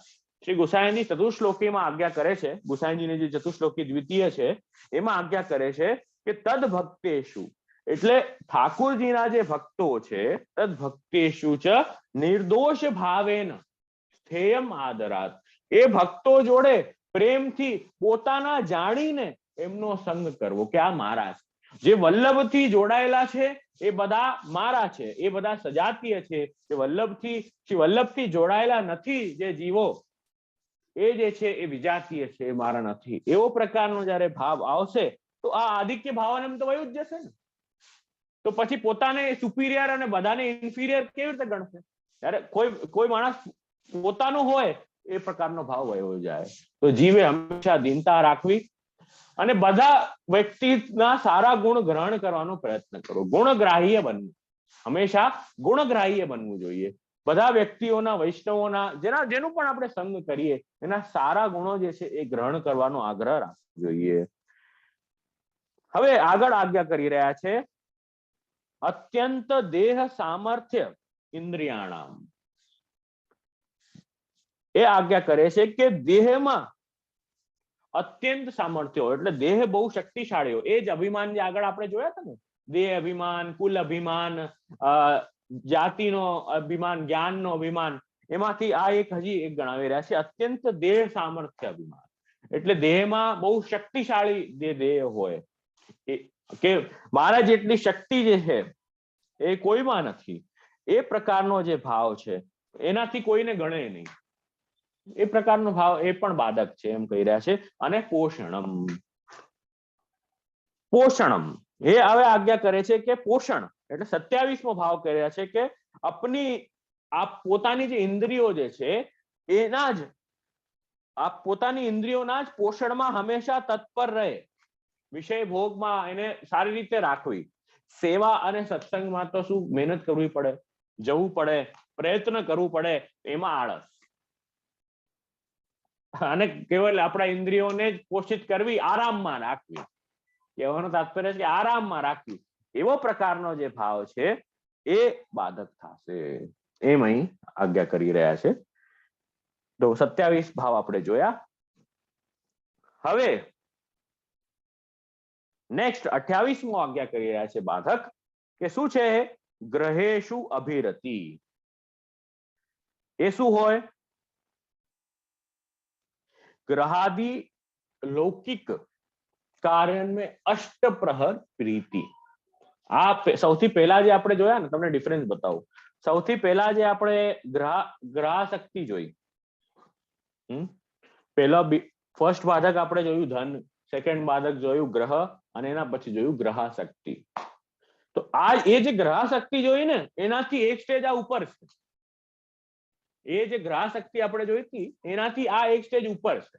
શું છે આ? ગ્રહેશુ અભિરતિ. એનું મતલબ શું? ગ્રહાદિક में અતિશય પ્રીતિ. એટલે શું કહેવાય કે લૌકિક કાર્ય में અષ્ટપ્રહર પ્રીતિ. એ અષ્ટપ્રહર આસક્તિ નહોતી, આ અષ્ટપ્રહર, આ થોડું કઠિન છે પાછું, આ એક સ્ટેજ ઉપર છે, હેવી ડોઝ છે જરા. ગ્રહાશક્તિનો હેવી ડોઝ હોય ને એ છે આ, કે અષ્ટપ્રહર પ્રીતિ રહે, બીજું કાંઈ જ ના સૂજે, કેવલ લૌકિકતા. એ પ્રકારની જે વાત છે, અષ્ટપ્રહર પ્રીતિ રહેવી. હવે એવું કેવું હોય? એક ઉદાહરણ આપું ને, બહુ સરસ ઉદાહરણ આપું. અને એવું કેવું હોય? અને આગળ કહી રહ્યા છે ભાર્યાદિ પુત્રાદિશુ મનોગતિ. અને મન આખો દિવસ જે છે बीवी बच्चों में ही लगा रहता है, अष्टप्रहर. એક વાર્તાનું ઉદાહરણ આપું. આપણા એક શેઠજી વૈષ્ણવ જે છે એની વાર્તા છે, એનો ઉદાહરણ આપણે આપું કે તરત ખબર પડી જશે કે એક સ્ટેજ ઉપરની આસક્તિ કેવી, અતિશય આસક્તિ. અને આખો દિવસ મનોગતિ જે છે, ભાર્યા પુત્રાદિશુ મનોગતિ. એ શેઠજીની વાર્તા. એ શ્રી ગુસાઈજી એક દિવસ રાજનગર પધાર્યા, અમદાવાદ પધાર્યા હતા, ભાઈલા કોઠારીને ત્યાં આપનું મુકામ હતું, અને ત્યાં બિરાજી રહ્યા શ્રી ગુસાઈજી. ત્યાં છે ને એક શેઠજી આવ્યા. શેઠજી આવીને શ્રી ગુસાઈજી એના દંડવત પ્રણામ કર્યા. હવે જો એમને સમય મળી ગયો શેઠજીને, અતિશય લોકાશક્તિ હોવાના કારણે ડાઉટફુલ હતું સમય મળશે, પણ આ વખતે સમય મળી ગયો. એ શ્રી ગુસાઈજી પાસે આવ્યા અને શ્રી ગુસાઈજીના સેવક થયા. નામ નિવેદન દીક્ષા મળી એમને, શ્રી ગુસાઈજીના સેવક થયા. તો શ્રી ગુસાઈજી આજ્ઞા કહી કે અરે શેઠજી, હવે અમે વ્રજમાં જઈએ છીએ તો અમારી સાથે ચાલો, યમુનાજીના પાન કરી લેજો, શ્રીજી બાબાના દર્શન કરી લેજો, ગિરિરાજજીના દર્શન કરી લેજો, ચાલો શેઠજી. તો શેઠજીએ જવાબ આપ્યો કે જયરાજ, આપની કૃપા હશે તો અવશ્ય આવશું, આપની કૃપા હશે તો અવશ્ય આવશું, અત્યારે તો થોડો બિઝી છું, બાકી આપની કૃપા હશે અવશ્ય આવશું. કીધું ભલે કઈ વાંધો નહીં. તો શેઠજી આવ્યા, પાછા પોતાના કામમાં લાગી ગયા. પછી એકાદ વર્ષ વીત્યો પછી શ્રી ગુસાઈજી તો બહુ કૃપાળુ છે, એ જીવોનું ભૂલતા નથી, જીવોને ભૂલતા નથી. તો એમના પાસે એક સેવક આવ્યો, એ રાજનગર જતો હતો, તો શ્રી ગુસાઈજી સેવકને કીધું કે મારા પાસે એક સેવક આવ્યો, સેવક થયો તો મારો એક સેવક છે એ રાજનગરમાં, એનું મારું સ્મરણ આપજે અને કહેજે કે વ્રજમાં ક્યારે આવે છે, યમુનાજીના દર્શન કરવા વ્રજમાં ક્યારે આવે છે. એ સેવક આવ્યા, સેવક આવીને કે ત્યાં પહોંચ્યા, શેઠજી પાસે સેવક આવ્યા અને એને કીધું સેવકે કે શ્રી ગુસાઈજી યાદ કરે છે, શ્રી ગુસાઈજી યાદ કરે છે અને આપે આજ્ઞા કરી છે કે વ્રજમાં ક્યારે આવો છો શ્રી ગુસાઈજીના દર્શન કરવા, યમુનાજીનું પાન કરવા. તો ભાઈ ઓલા શેઠજી કે અત્યારે તો મારું શું બિઝનેસ મેં જમાવ્યું છે અને અત્યારે જસ્ટ લગ્ન થયા છે મારા, અત્યારે મારા જસ્ટ લગ્ન થયા છે, તો પુત્ર નું સુખ મળે એટલે હું તરત જ થઈ જાય એટલે હું વ્રજમાં આવું છું. તો કીધું ભલે કઈ વાંધો નહીં. તો એ તો જે વૈષ્ણવ આવ્યા હતા એ તો દ્વારકાજી ગયા, ત્યાંથી 1-1.5 વર્ષ પછી પાછા આવ્યા, પાછા શેઠજીને પકડ્યા કે ભાઈ શેઠજી હવે ક્યારે આવો છો શ્રી ગુસાઈજીના સન્મુખ થવા, ગુરુના દર્શન કરવા. તો એમણે કીધું અરે અત્યારે તો હવે મારો છોકરો જે છે એ જન્મ્યો છે, હવે થોડોક મોટો થાય એને ધંધો એને સોંપી દઉં પછી હું આવું છું, આરામથી વ્રજમાં આવું છું. વૈષ્ણવ કીધું અચ્છા ભલે, બાકી તો શ્રી ગુસાઈજીની કૃપા હશે ત્યારે વ્રજમાં જશું. આજે ને આ સ્ટેટમેન્ટ છે ને, આનાથી ઘણી વાર ડર લાગે મને. આપની કૃપા હશે ને જે તો થશે, કૃપા તો છે પણ તમારો સામે જે છે એ પરિશ્રમ નથી, તમારું સામે એ રસ્તા પર ચાલવાની ઈચ્છા નથી એટલે કૃપા પર છોડી દીધું. કૃપા ઠાકુરજી કરશે, કૃપા ઠાકુરજીનો ધર્મ છે, તમારો ધર્મ નથી. તમારે કર્તવ્ય શું છે તમારે એ કરવાનું, તમારે જે કરવાનું છે એ કરો, કૃપા ઠાકુરજી કરશે એની વચ્ચે. જેને ન કરવું હોય ને આવી છટકબારી કરી, કૃપા હશે થશે, એટલે ખબર છે એ નથી જવાનું, આવા બહાના આપે પાછી, કૃપાના નામે બિલ ફાડે. બોલો. તો એ તો વિરક્ત તો આવ્યા પાછા, થોડા વર્ષ પછી શ્રી ગુસાઈજી કીધું, એ વિરક્તને પાછું પૂછ્યું કે અરે वो राजनगर जाएगो का, એ વિરક્ત વૈષ્ણવને શ્રી ગુસાઈજી કહ્યું રાજનગર जाएगो का. 10-15 વર્ષ થઈ ગયા હવે તો એટલામાં એ વૈષ્ણવ કીધું હા જયરાજ આપકી આજ્ઞા જરૂર રાજનગર જાઉં. ત્યાં ગયા, પાછા વૈષ્ણવ પાસે ગયા. એમ કરતા કરતા એ છોકરાને તો ધંધો આપી દીધો, એ શેઠજીએ એના છોકરાને ધંધો આપી દીધો અને લગ્ન થઈ ગયા. પછી પહોંચ્યા તો કે હવે તો નાતીનો સુખ થવાનો છે, હવે મારે પોતરા થવાના છે. પૂછ્યું એને કે પોતરા થવાના છે, કે પોતરા થશે ત્યારે પછી આવશું. એમ કરતા કરતા ફરી પાછો વર્ષ નીકળ્યો, દ્વારકાજી જઈને પાછા એ વૈષ્ણવ આવ્યા, પાછા શેઠજીને પૂછ્યું કે ભાઈ હવે તો પોતરો થઈ ગયો, હવે તો હાલ. તો પછી કે ના ના હમણાં પોતરો થયો છે, એને થોડું રમાડવાનું સુખ જે છે, ખેલવે કો સુખ, નાતી કે સંગ ખેલવે કો સુખ જો હે वो लेके फिर आएंगे. એટલામાં તો એ વિરક્ત પાછા આવ્યા અને ખબર પડી કે શેઠજી તો વયા ગયા, શેઠજીની તો દેહ જે છે એ છૂટી ગઈ. હવે શેઠજીની દેહ છૂટી ગઈ, હવે સ્થિતિ આવી થઈ. એટલે પછી વિરક્ત જે છે તો દૈવી જીવ છે. હવે શ્રી ગુસાઈજી આજ્ઞા કરી છે આને ગોતીને વ્રજમાં લાવો છે એટલે લાવો જ છે. હવે શેઠજીને ગોતવામાં ગયા તો ખબર પડી કે શેઠજી તો હવે સાપની યોની થઈ છે.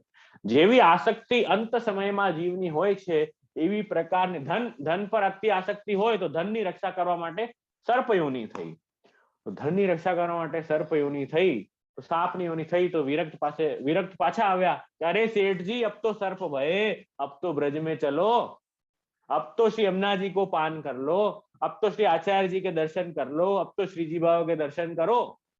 तो सेठ जी की तो नहीं अभी तो ये जो धन है ना, खूब सारो धन है, बाकी रक्षा करवे की है, अभी तो ધનની રક્ષા કરવાની છે. અત્યારે તો હમણાં હું ન આવી શકું, પછી ધનની રક્ષા કરી લઉં ને પછી આવીશ. એ ગયા, સર્પ યોની ગઈ, હવે કૂતરાની યોની થઈ. તો શેઠજી ને ગોતતા પાછા એ વૈષ્ણવ આવ્યા, હવે તો કૂતરા થયા, હવે તો હાલો. કે ના આ મારા જે માલિક છે ને એનો ઘર, આટલો મોટો ઘર જે છે ને એની હું અત્યારે રક્ષા કરી રહ્યો છું, તો એટલે હમણાં હું અહીંયાથી ન હલી શકું. બોલો, આવી લૌકિક આસક્તિ એટલે માણસને આવી. સર્પ થયા, કૂતરા થયા, તોય અત્યારે ત્યાંથી હલવું નથી. પણ શ્રી ગુસાઈજી એટલા કૃપાળુ છે ને કે એમના જીવોને છે ને એમનો હાથ નથી છોડતા, એ પકડી રાખે છે કે ક્યાં છે ભાઈ, ચલો. કૂતરાની યોની પૂરી થઈ, પછી કીડા થયા, કીડાની યોની થઈ, કીડા બન્યા. નાલીમાં ગટરમાં પડેલો કીડો થયો. તો શેઠજી પાછા આવ્યા કે અરે શેઠજી પાસે આવ્યા વિરક્ત वैष्णव કે હવે તો ચાલો, હવે તો कीड़ो बन्यो कि नहीं अभी नहीं, अभी तो ये गटर में जो मजा आ रही है, जो यहाँ खावे को लोगन की जूठन जो मिल रही है, खावे में जो मजा आ रहे हो है गटर में, एवी मजा क्या आवे दुनियाમાં। સંસારિક જીવની એ જ છે, જે સાંસારી જીવ છે ને, આ સંસાર છે ને ગટર રૂપી સંસાર છે, જેમાંથી દલદલ છે, જેમાંથી બહાર નીકળવું બહુ કઠિન છે। તો એ આવો આપણને અવસર મળ્યો છે, જો અવસર है ને वो बेर नहीं आएगा। આવો અવસર મળ્યો છે તો કે સાક્ષાત ઠાકુરજી જે છે એ આપણને પોતાનું શ્રેયસ આપીને આપણને દલદલમાંથી બહાર ખેંચવા માંગી રહ્યા છે, પણ આપણે હજી એમાં ધસતા જઈએ છીએ। તો એ વૈષ્ણવ પણ આવ્યા કે ચલો શેઠજી હવે તો કીડા થયા, તો કે ના મને આ ગટરમાં બહુ મજા આવે છે, આવી લોકોની જૂઠન ખાવા મળે છે, કેવું મજા આવે છે। તો એમ કીધું હવે વિરક્તિ રહેવાયું નહીં। એ તો એક ડબ્બી લાવ્યા, કીડાને ઉપાડી ડબ્બીમાં લીધો, બંધ કરી ડબ્બી ને ચાલો વ્રજ। એ શ્રી ગુસાઈજી પાસે આવ્યા, શેઠજી ગુસાઈજી પાસે ડબ્બીમાં બંધ થઈને શેઠજી આવ્યા, વિરક્ત વૈષ્ણવ એમને લઈને આવ્યા અને ગુસાઈજીના ચરણમાં મૂક્યા કે આ આપના શેઠજી આપે જે યાદ કર્યા હતા ને, આ ડબ્બીમાં આવ્યા છે શેઠજી। તો શ્રી ગુસાઈજીએ જોયું, પ્રસન્ન થયા શ્રી ગુસાઈજી અને કીધું કે આમનું સ્થાન જે છે એ યમુનાજીના યુથમાં છે, આ જીવ, તો એમને જઈને યમુનાજીમાં પધરાવો તો એમનો ઉદ્ધાર થઈ જશે। તો એ વિરક્તને એ ડબ્બીમાં લઈ ગયા શેઠજીને, અને વિરક્ત એમને ડબ્બીમાં લઈ ગયા અને યમુનાજીમાં પધરાવ્યા, ત્યારે જઈને એ જીવનો ઉદ્ધાર થયો। તો શ્રી ગુસાઈજી એવા કૃપાળુ છે કે જ્યાર સુધી જીવનો ઉદ્ધાર નથી થતો ત્યાર સુધી એનો હાથ છોડતા નથી, એવા કૃપાળુ એ શ્રી ગુસાઈજી છે। તો આ તો આપણને શીખ આપવા માટે કે વૈષ્ણવ આવો રીતે સંસારમાં નહીં ફસાતો, ગ્રહે શું અતિ અભિરતિ, ઘરમાં એટલી અતિ આસક્તિ કે સતત ભાર્યાદિ પુત્રાદિ શું મનોગતિ, હમણાં મારો પુત્ર થાય, એને ધંધો આપું, ને એનો પુત્ર થાય, ગ્રેન્ડસન થાય, ને એ મોટો થાય, ને એને રમાડું, એટલી બધી આસક્તિ ઘરમાં કે એક વખત શ્રી ગુસાઈજીના દર્શન કરવા નથી જઈ શકતો, ગુરુના સન્મુખ નથી થઈ શકતો, શ્રીજી બાવાને નથી નિહાળ્યા, તો શું જન્મ શું મતલબનું? એ જન્મ તારું વેસ્ટ થઈ ગયું। જન્મ પદાર્થ વયો જાતરી, જન્મ સબ બાતન બીત ગયો, એ સ્થિતિ છે એ જીવની। તો આપણે આ બે વસ્તુ જોઈ કે સંસારી જે જીવ છે એની શું સ્થિતિ છે। તો એવું એ બાધક છે, કહેવાનો મતલબ છે આ આટલી બધી કથા કરવાનો અર્થ એ છે કે આ જે છે સંસારી ગ્રહેશુ અભિરતિ। ગ્રહનું મતલબ તમને મેં ઘણી વાર બતાવ્યું, ઘરનું મતલબ આ તમે જ્યાં રહો છો ને, ચાર દિવાલને નહીં સમજતા, એ બિચારો જડ વસ્તુ, નોન લિવિંગ વસ્તુ છે, એ તમને કઈ વસ્તુમાં રોકવાનું નથી કે અટેચમેન્ટ નથી આપવાનું। તમારું જે સર્કલ છે ને અહંતા મમતાનું, એ જે છે ને એ તમને નડે છે, એ બાધક છે। ગ્રહ સેવા તો જો તમે પોતાના જ્યાં રહો છો ને નિવાસ સ્થાનમાં, ત્યાં પણ તમે રહો અને ઠાકુરજીની સેવા કરો છો, એ પણ ગ્રહ સેવા છે। 252-84 વૈષ્ણવોમાં ગ્રહસ્થ આશ્રમમાં રહીને વલ્લભકુલના ત્યાં પણ વૈષ્ણવોએ સેવા કરી છે નિત્ય રહીને, એ પણ ગ્રહ સેવાના અંદર છે। અને કુંભનદાસજી જેવા ગ્રહસ્થ આશ્રમમાં રહેતા, એમના ફેમિલી જોડે રહેતા અને શ્રીનાથજીની સેવા કરતા, એ પણ ગ્રહ સેવાના અંદર છે। પોતાના અહંતા મમતાત્મક જે સર્કલ છે પોતાનું, એના વચ્ચે ઠાકુરજીને પધરાવશો અને એમાં જયારે સેવા કરવાની શરૂ કરશો તમે, તો એ ગ્રહ સેવા છે। બધા લોકો કન્ફ્યુઝ કરે, બહુ શું કન્ફ્યુઝ કરે કે આ 4 દિવાલમાં કરીએ ને એ જ ગ્રહ સેવા। અરે એવું નથી। ગ્રહસ્થ આશ્રમમાં રહીને જે સેવા કરો છો ને, ગ્રહસ્થ આશ્રમમાં રહીને જે સેવા કરો છો તમારા સંપૂર્ણ પરિકર સાથે, હું અને મારું, એને જયારે તમે પ્રભુના ચરણ કમલમાં જયારે એને અર્પિત કરો છો, એ ગ્રહ સેવા છે। તો આમાં શું કહી રહ્યા છે? ગ્રહેશુ અભિરતિ।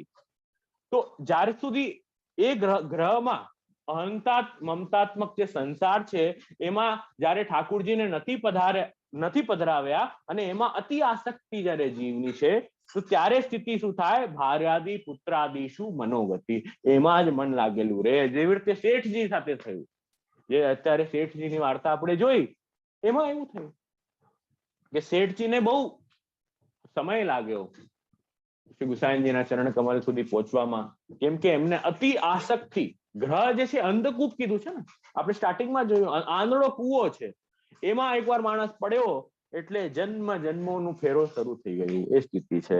તો આપણે આ જોયું। તો પછી ટોટલ જે છે આપણે 29 29 બાધક આપણે હજી સુધી દર્શન કર્યા છે. 30મી વસ્તુ આપણે જીએ એ આજ્ઞા કરી રહ્યા છે. શું આજ્ઞા કરે છે? કે કૃષ્ણ અનુભાવ રહિત દેશે સતત સંસ્થિતિ. હવે જો કૃષ્ણ અનુભાવ દેશે રહિત દેશે, કે જહાं ઠાकुरજી બિરાજતા હોય, કૃષ્ણ અનુભાવ રહિત દેશે, જ્યાં ઠાकुरજી ન બિરાજતા હોય એવા દેશમાં સતત રહેવું એ પુષ્ટિ માર્ગીય ફલમાં બાધક છે. આ વાત સમજજો. એટલે શું? કૃષ્ણ અનુભાવ વાળા કયા કયા દેશ છે?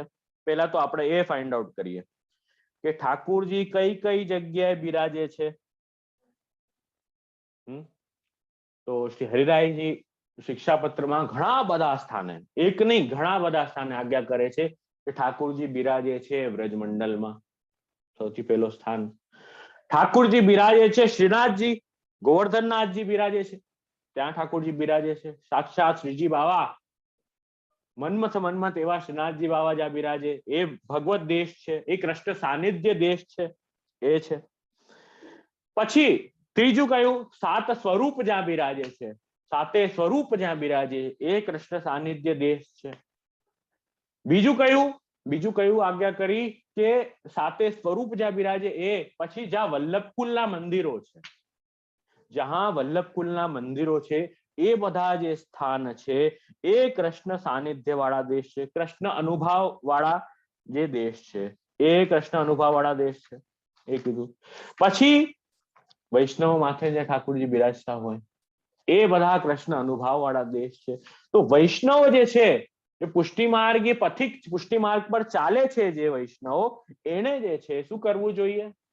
એ આજ આટલા બધા જે જગ્યાઓ ગણાવી ને એ બધા સ્થાનમાં નિત્ય જવું જોઈએ. ભલે પોતાના માથે ઠાकुरજી ન બિરાજતા હોય, અનુકૂળતા નથી કે બહાર વધારે રહેવું પડે છે કે પવિત્રતા નથી કે whatever might be the reason, એ પોતાના સ્થાન પર ભલે સેવા નથી કરી શકતો, પણ એવા દેશમાં સતત એને જતા રહેવું જોઈએ, કન્ટિન્યુઅસ.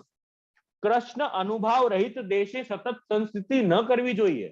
એટલે ઠાकुरજી ન બિરાજતા હોય એવા સ્થાનમાં સતત ન રહેવું જોઈએ. કહેવાનું તાત્પર્ય છે કે કન્ટિન્યુઅસ થોડા સમયમાં શ્રીનાથજી, સાત સ્વરૂપોના મંદિર, વલ્લભકુલના મંદિર, બીજી કોઈ હવેલી હોય જે વલ્લભકુલના અધ્યક્ષતામાં ચાલતી હોય એ હવેલી હોય, કે વૈષ્ણવના ત્યાં પરિચર્યા કરવા, વૈષ્ણવના ત્યાં ઠાकुरજી બિરાજતા હોય, એવી રીતે સતત વૈષ્ણવે થોડા સમયમાં જવું જોઈએ.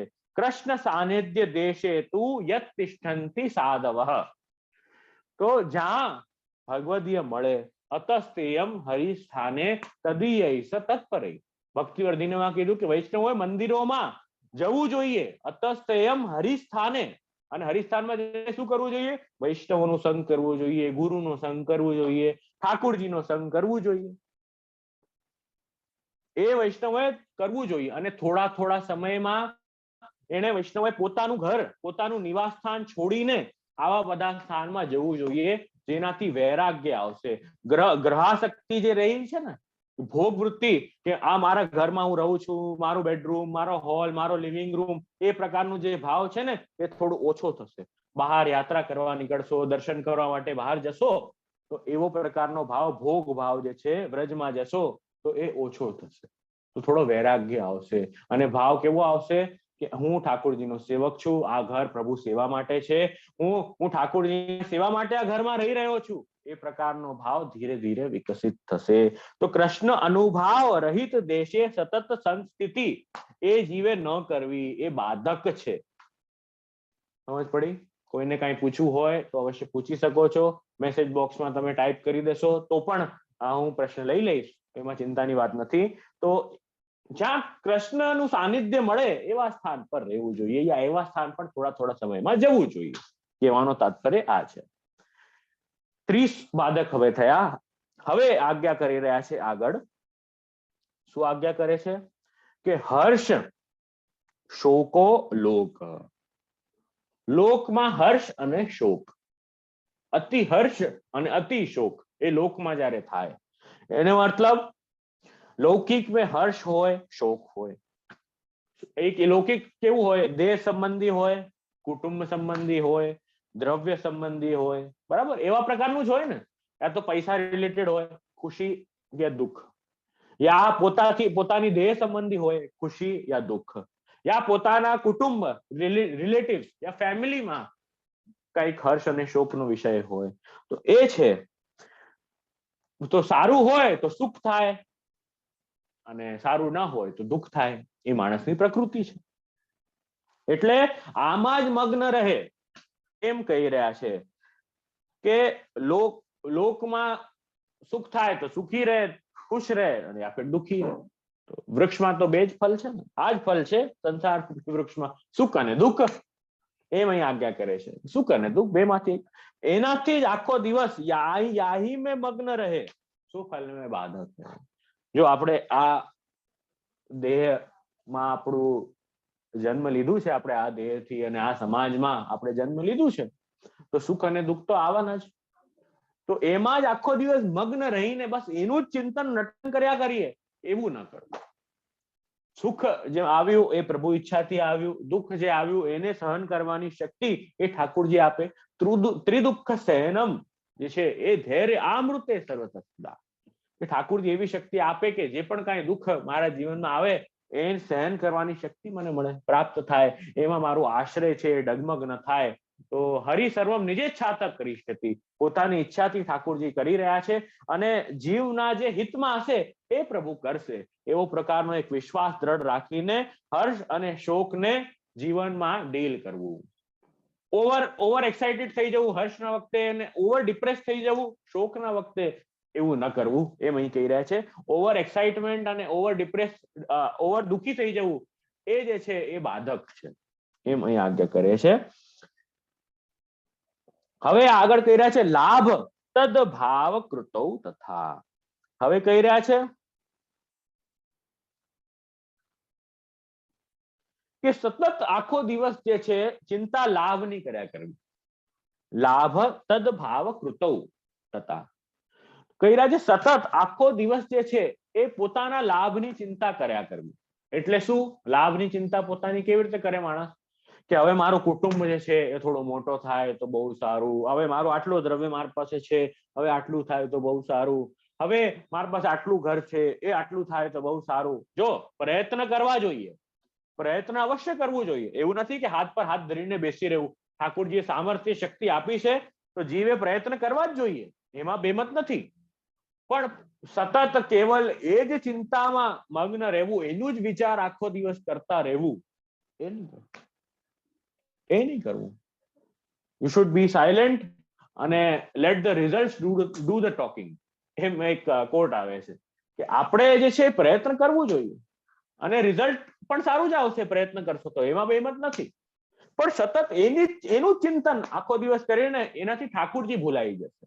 એમ અહીં કહે છે કે એનું ચિંતન સતત ન કર્યા કરો, એમ અહીં આજ્ઞા કરે છે. હવે આજ્ઞા કરે છે 33મું સ્વાતંત્ર્ય ભાવનમ સ્વસ્ય.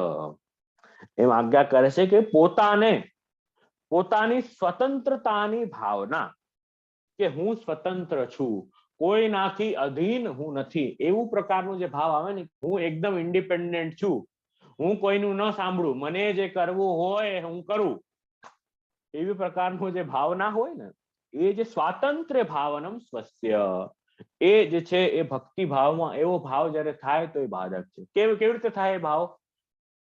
કે હું જે છે ઇન્ડિપેન્ડન્ટ છું, એટલે મને મારા મનમાં જે ઈચ્છા થશે એ હું કરીશ, એ પ્રકાર. એટલે એનાથી ધર્મ ને અધર્મ ને કાંઈ લાગે વળગે નહીં, મને જે ફાવશે એ હું ઇન્ડિપેન્ડન્ટલી કરીશ. એ પ્રકારનો અગર જે ભાવ આવે તો એ ભાવ છે ને એ બાધક છે. એટલે અહીં કહી રહ્યા છે કે અભિમાન સંત્યાજ્ય સ્વામ્ય અધીનત્વ ભાવના. વિવેક ધર્યાશ્રમ આજ્ઞા કરે છે, શું આજ્ઞા કરી? કે અભિમાન જે છે, સ્વામીની અધીનતાની ભાવના જીવે કોઈ દિવસ ન ભૂલવી. કે આ જે જીવ છે એ સ્વામીના અધીન છે, એ જાણ. પોતાને સ્વતંત્ર અગર જીવ માનશે કે હું સ્વતંત્ર છું, કોઈના અધીન નથી, તો દેહાદિમાં જે છે પાંચમો વિવેક ધર્યાશ્રયમાં આજ્ઞા કરી રહ્યા છે કે અભિમાનશ્ચ સંત્યાજ્ય સ્વામી અધીનત્વ ભાવના. તો એમાં આજ્ઞા કરી રહ્યા છે કે અગર જીવ પોતાને સ્વતંત્ર માનશે તો એવું માનશે કે આજે મારો દેહ અને બધું છે, દેહ પરિવાર એ બધું મારા પોતાના ભોગવા માટે એવું માનશે જીવ. અને આપણો પુષ્ટિમાર્ગી ભાવના એવી નથી. આપણે જે છે એ પ્રભુ માટે છે, એવો પ્રકારનો ભાવ છે. તો ભગવદ રૂપ સેવાર્થમ તત્સૃષ્ટિર નાન્યથા ભવેત. પુષ્ટિ પ્રવાહ મર્યાદામાં આજ્ઞા કરી કે આજે પુષ્ટિ સૃષ્ટિ છે શેના માટે છે? કે ઠાકોરજીની રૂપ સેવા કરવા માટે આ પુષ્ટિ સૃષ્ટિ છે. તો જ્યારે જીવ એમ માનશે કે હું સ્વતંત્ર છું એવું માનશે, એનું મતલબ શું થયું? એ જ્યારે પોતા માટે, દેહાદિ બધું મારા પોતા માટે છે એવા પ્રકારનો એ જીવને ભાવ આવશે. તો પાંચમો વિવેક એ જ આજ્ઞા કરે છે. અને પોતામાં જ બધો વિનિયોગ કરશે, પોતાના મોજશોખ માટે જ બધું કરશે. સ્વતંત્રતાની ભાવના આવશે ત્યારે પ્રભુનું જે સુખ છે એ જીવ એ નહીં વિચારે. એટલે સમર્પણ કરશે જ્યારે જીવ, ત્યારે ઠાકોરજીના અધીન થઈ શકશે.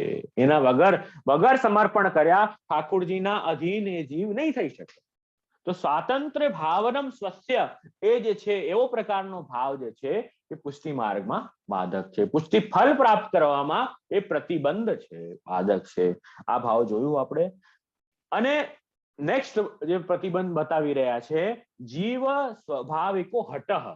જીવનો સ્વભાવ કેવો છે? સ્વભાવ દુષ્ટ છે ને જીવનો, હઠવાળો સ્વભાવ છે, જિદ્દી સ્વભાવ છે એ જીવનો. એટલે શું કરે કે દુષ્ટતા કરે, બધાનું ખોટું ચાહે. કોઈના માટે શું કરવા બુરું ઈચ્છવું?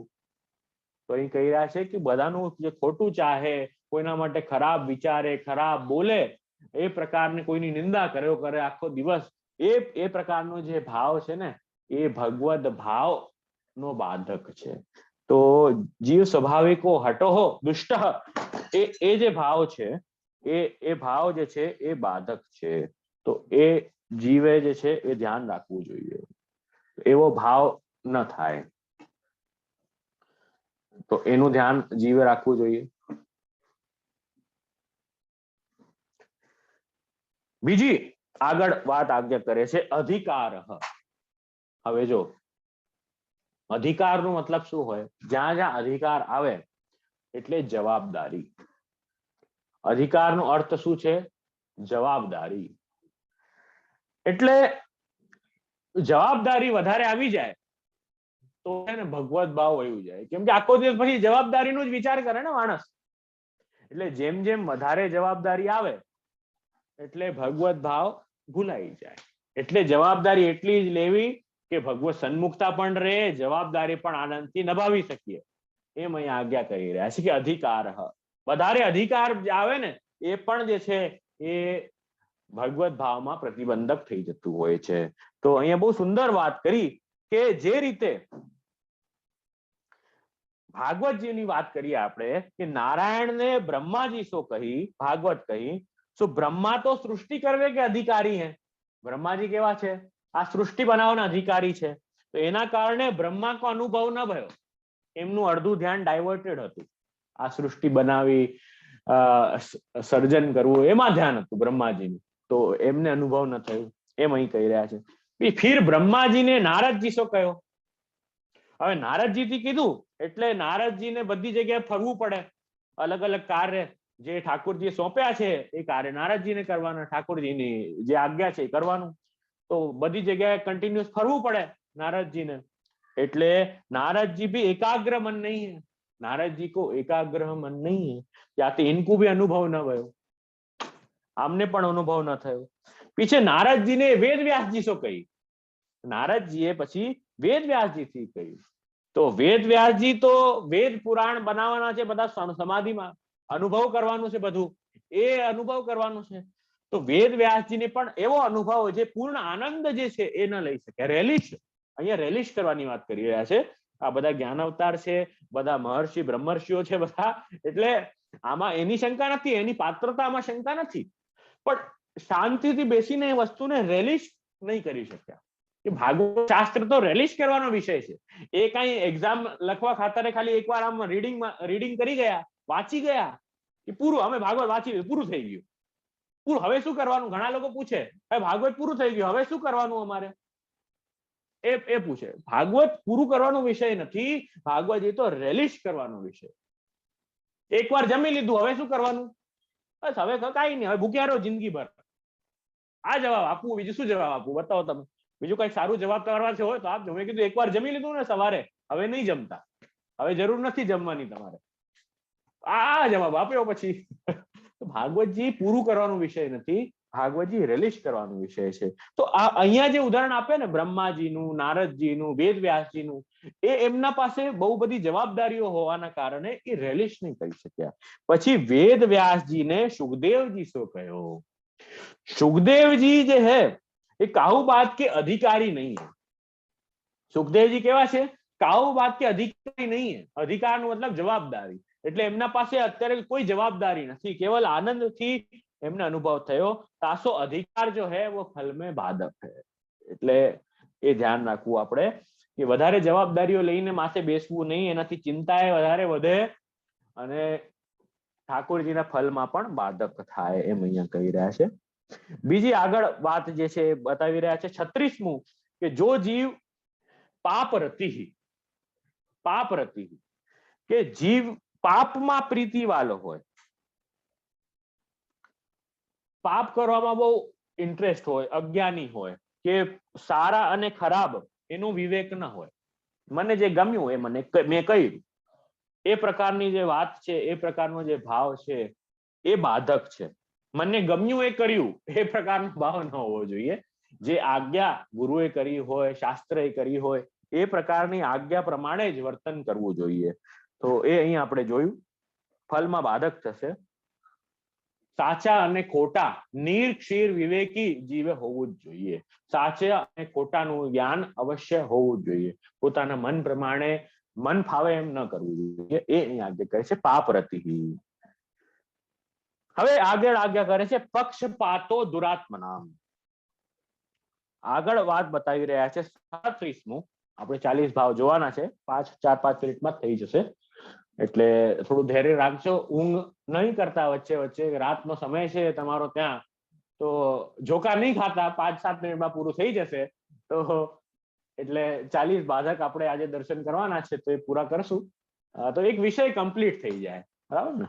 તો આગળ કહી રહ્યા છે પક્ષપાતો દુરાત્મના, કે જે દુષ્ટ વ્યક્તિ છે, ખોટા વ્યક્તિ છે, જે દુષ્ટ ક્રિયા કરે, ચોરી ઇત્યાદિ ક્રિયા, દુષ્ટ ક્રિયા, કોઈકને હેરાન કરવું, કોઈકની નિંદા કરવી, એ પ્રકારનો જે વ્યક્તિ છે, સાચે કો झूठ करे और झूठ को साचो करे, એ પ્રકારનો જે વ્યક્તિ છે, જ્યારે આ કરે તો એના સાથે ઉભા રહેવું જઈને, તો એ પક્ષપાતનો દોષ લાગશે.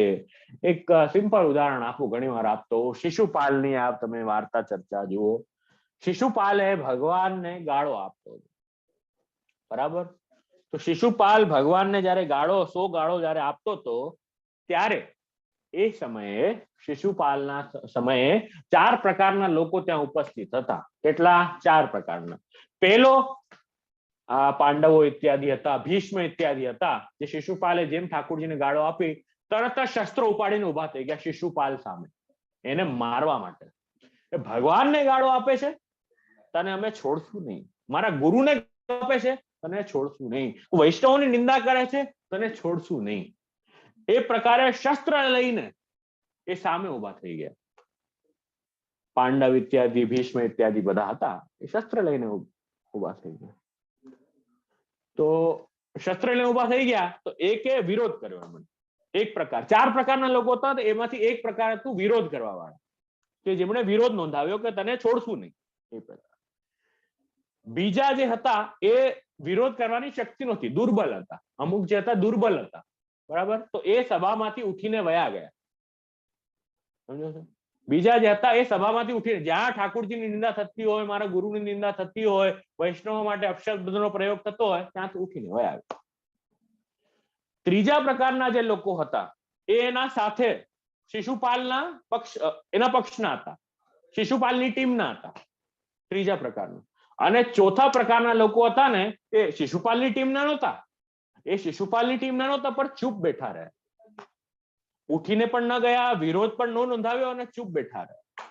તો શાસ્ત્ર એમ આજ્ઞા કરે છે કે જે લોકોએ શિશુપાલનો સાથ નહોતો આપ્યો પણ ત્યાં ચૂપ કરીને સભામાં બેઠા રહ્યા, એમનું ચૂપ કરીને બેસવું એનું મતલબ છે તમારું પણ સમર્થન છે.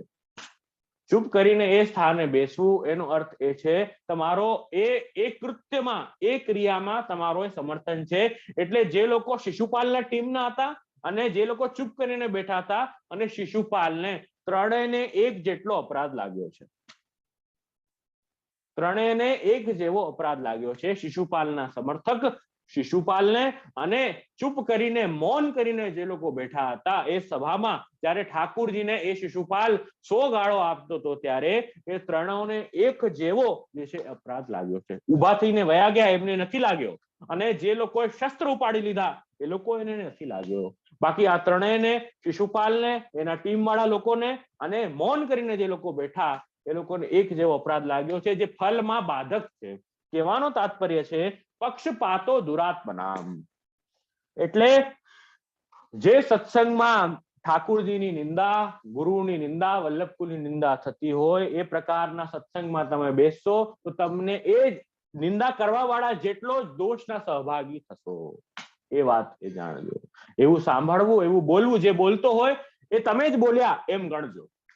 એ વાત આ છે. એટલે ખોટો મનુષ્ય હોય, ચોરાधिक दुष्ट क्रिया करवे वारो, इनको पक्षपात करे, साचे को झूठ करे, झूठ को साचो करे, ऐसे व्यक्ति को जब पक्षपात करें तो बीजो व्यक्ति एनो पक्षपात करे तो ए पुष्टि फलમાં મહાબાધક છે. એમ અહીં આજ્ઞા કરી રહ્યા છે. હવે હૃદય ક્રૂરતા 38મો આજ્ઞા કરે છે કે ક્રૂર હૃદય વાળો. ક્રૂર હૃદય વાળો જે છે ને, હૃદયની ક્રૂરતા જયારે હોય ને વ્યક્તિમાં, જેના હૃદયમાં દયા ન હોય, રૂખો હૃદય હોય, કોઈ પીડિત વ્યક્તિ હોય, કોઈને પીડા થતી હોય, એની પીડાથી પણ જેનો હૃદય દ્રવિત ન થાય, બસ ક્રૂર પથરા જેવો ઉભો રહે, એ પ્રકારનો ભાવ જે થઈ જાય ને માણસનું, એ પણ બાધક છે. એમ આજ્ઞા કરે છે. એ કેવો ભાવ હોય કે કાહુ કો ભલો ન વિચારે, કાહુ કો ભલો ન વિચારે, કોઈની તકલીફથી એને કઈ ફરક નથી પડતો, એ પ્રકારનો જે ભાવ છે, હૃદય ક્રૂરતાનો ભાવ જે છે, કપટ કરવો, એ પ્રકારનો ભાવ પણ બાધક છે, જેનાથી પુષ્ટિ ફલમાં અંતરાય થાય છે. એમ અહીં આજ્ઞા કરે છે. આગળ 40મી વાત અહીં આજ્ઞા, 40મી બાધક અહીં આજ્ઞા કરી રહ્યા છે. શું બાધક બતાવી રહ્યા છે કે દીનજન જે છે, દીનજનો ઉપેક્ષા અક્ષમા પુનઃ. દીનજનોની ઉપેક્ષા કરે અને અક્ષમા પુનઃ. એટલે શું કરે કે ક્ષમા ન કરે, કોઈથી કઈ મિસ્ટેક થઈ જાય તો એને ક્ષમા ન કરે, અને વિના કારણ ગુસ્સા થવાનું બહુ છે. નાની કંઈક થઈ જાય તો ક્રોધિત થઈ જાય, બહુ ક્રોધિત થઈ જવું એ પણ સારું નહીં. ગોકુલનાથજી આપશ્રીના વચનામૃતમાં આજ્ઞા કરે, 24 વચનામૃતમાં, કે ક્રોધ છે ને એ ચાંડાલનો સ્વરૂપ છે, કે જ્યારે જીવને ક્રોધ આવે ને ત્યારે ભગવત ભાવ છે ને વહી જાય છે. કેમ કે ક્રોધના કારણે જે છે એ કેવલ અન્યથા વિચાર જ આવે. તો જ્યારે માણસ, એમ કહેવાય છે કે જ્યારે ક્રોધમાં હોય ને ત્યારે બોલવું નહીં, અને ખુશીમાં હોય ને ત્યારે કોઈ જાતની પ્રોમિસ ન કરવી. એમ કહેવાય કે ક્રોધમાં જ્યારે વ્યક્તિ હોય ને ત્યારે ચૂપ રહેવું, ચૂપ કરીને ત્યાંથી વયા જવું. ક્રોધ જ્યારે હોય ત્યારે બોલવું નહીં. કેમ કે આ જીભ છે ને એ તલવારથી પણ ખરાબ છે. એ જીભ છે ને એ જ્યારે ચાલે ને, ચાકુની જેમ જ્યારે એ જીભ ચાલે ને ત્યારે બધા સંબંધો તોડી નાખતી હોય છે એ જીભ. ત્યારે ક્રોધ, નાની વાતો પર જે ક્રોધ, એ ન કરવું. કેમ કે એ જે સંબંધ છે, જેને તમને વર્ષો લાગ્યા છે જે સંબંધ બનાવવામાં, એ ક્રોધના કારણે એક ઝટકામાં તૂટી જશે. અને પછી જ્યારે જોડાશે પણ, તમે પ્રયત્ન કરીને સંબંધોને જોડશો ને, એ સાંધ દેખાશે એમાંથી. જે કોઈ વસ્તુને જોડીએ, સીવી નાખ, કપડું ફાટી જાય પછી એને તમે સીવો ને, એ કપડાને તમે સીવશો તો એમાં એ સીવણ દેખાશે કે તમે સીવેલું છે, તો સાંધ એમાંથી દેખાશે.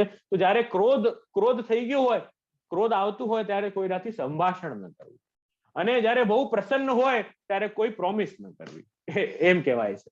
એટલે આ વાત આપણે ધ્યાન રાખવી કે ક્ષમા હંમેશા એક વૈષ્ણવનું અને એક ભક્તનો શોભા છે, એની શોભા છે કે ક્ષમા એને અવશ્ય રાખવી જોઈએ.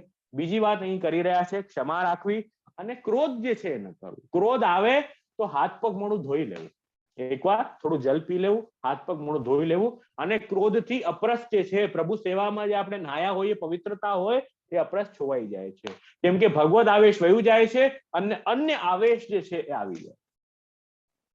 એ વાત આપણે ધ્યાન રાખવી. તો ક્રોધ એના કારણે, વિના કારણે ક્રોધ કરવું, ભ્રુકુટી આખો દિવસ ચડાવીને જ રાખવી. ઘણા હોય એ આમ જ ફરતા હોય, આ બંને જે છે આમ જ જોડાયેલા જ રહે, આમ કરીને જ જોતા હોય બધાને ગુસ્સામાં.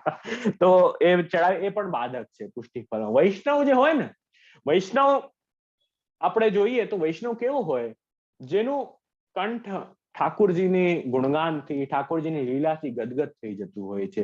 જેની આંખો જે છે હોય દીનતા વાળી આંખો હોય. એની આંખોમાં તમે જોશો ને તો નૈનન મેં ઝલકે ગિરધારી. એ વૈષ્ણવને તમે જોશો જ્યારે, તો આંખોમાં જે છે એ ભીનાશ હોય. એ ઠાકોરજીના ગુણગાન સાંભળવાની ભીનાશ એ આંખોમાં હોય. તો એ વૈષ્ણવને એ આનંદ થતો હોય. એ મળશો ને 2 મિનિટ તો તમને સારા વાઇબ્સ આવશે, પોઝિટિવ વાઇબ્સ આવશે કે ના, હું આજે ઠાકોરજીના સેવકને મળ્યો. અને આવા બધા જેમાં આ બાધક ગુણો વધારે હોય એને મળશો તો એક નેગેટિવ વાઇબ આવે એમાંથી. એમાં યા તો અહંકાર બહુ હોય. વૈષ્ણવનું પહેલું લક્ષણ છે દીનતા, આંખો ઝુકેલી નમ આંખો હોય, પોઝિટિવ વાઇબ્સ જેમાં હોય એ વૈષ્ણવ હોય, જે હંમેશા ભગવત સ્મરણ કરતું હોય, કોઈના માટે ખરાબ ખોટું ન બોલે, બધાનું સારું ઈચ્છે, સારું વિચારે બધા માટે. એ પ્રકારનો જે વ્યક્તિ છે એ વૈષ્ણવ છે, જે પીડ પડાઈ જાણે એ વૈષ્ણવ જન તો તેને રે કહીએ. વૈષ્ણવ તો એવા હોય. તો અહીં એ આજ્ઞા કરી રહ્યા છે. તો 40મું, દીન જનો ઉપેક્ષા જે કરે એ બાધક છે, ક્ષમા ન કરે એ બાધક છે, અને ક્રોધ જે છે, નાની નાની વાતોમાં ક્રોધ કરે એ બાધક છે. આ यह પુષ્ટિ માર્ગ में બાધક है. એતે છે અન્ય બોધવ્યા દોષા વિસ્મારકા હરિ. તો આ બધા અલગ અલગ દોષો આપણે જોયા.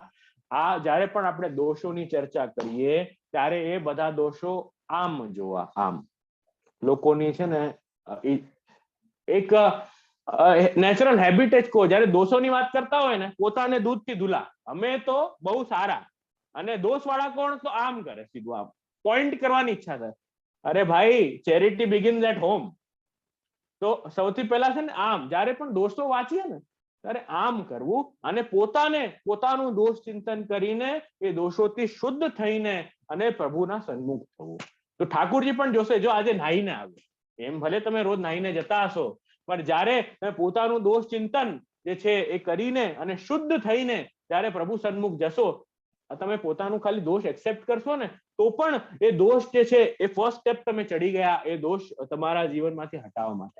એટલે બાધક જે છે, તમારી જે ક્રિયાઓ છે, થોડુંક ટાઈમ ટેબલ ચેન્જ કરવાની જરૂર છે, થોડીક મનની વ્યવસ્થા ચેન્જ કરવાની જરૂર છે, અને થોડુંક જ્ઞાન મેળવવાની, થોડી સત્સંગની આવશ્યકતા છે. બધું આનંદથી થઈ જાય, કે ચિંતાની વાત નથી. અને આપણે બધા બાધકોમાં સાધક પણ જોયા. આપણે એવું નથી કે ખાલી બેસીને દોષ જ જોયા છે કે આ આમાં દોષવાળા, એ નથી જોયું. આપણે આ બાધક છે અને આવું કરવાથી આને સુધારી કેવી રીતે લઈએ, શું કરવું જોઈએ એ પણ સાથે આપણે જોયું, કે જેનાથી એક વૈષ્ણવ જે છે એ આનંદથી પુષ્ટિ માર્ગ પર ચાલી શકે. બાધક સાથે સાધક એ પણ જરૂરી છે. ખાલી બાધક જ બાધક વિચાર્યા કરીએ આખો દિવસ તો એનાથી કઈ સોલ્યુશન નહીં મળે ને. પ્રોબ્લેમ્સ નું વિચાર કર્યું, એના સાથે પ્રોબ્લેમ્સના જે સોલ્યુશન છે એનો પણ વિચાર આવશ્યક છે. કેમ કે સોલ્યુશન જ ઇમ્પોર્ટન્ટ વધારે છે આજના કાલમાં. પ્રોબ્લેમ તો છે, આખી દુનિયામાં પ્રોબ્લેમ છે, એ તો ખબર છે આપણને. એવી રીતે આપણે સંસારી છીએ તો સંસાર ભવરોગ કેવી રીતે દૂર થાય એના પણ આપણે અલગ અલગ પ્રકારના જે સોલ્યુશન છે 40 બાધક જોડે એ આપણે દર્શન કર્યા.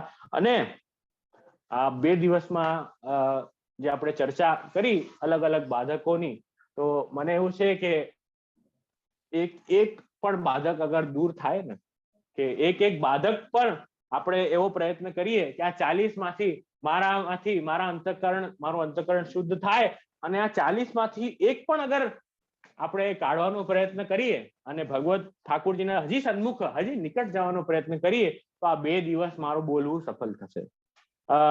નહીં તો એક કાનેથી સાંભળ્યું અને બીજા કાનેથી કાઢી દીધું, જીવનમાં કઈ એનું એપ્લિકેશન નથી, તો એ તો ખાલી સાંભળ્યું કેવા છે. પર જયારે શ્રી હરિરાયજીની વાણી છે, હરિરાયજીની વાણી છે તો નિશ્ચિત એ ફલાત્મક વાણી છે, તો ડેફિનેટલી એનું અસર તો થશે જ, એમાં બેમત નથી.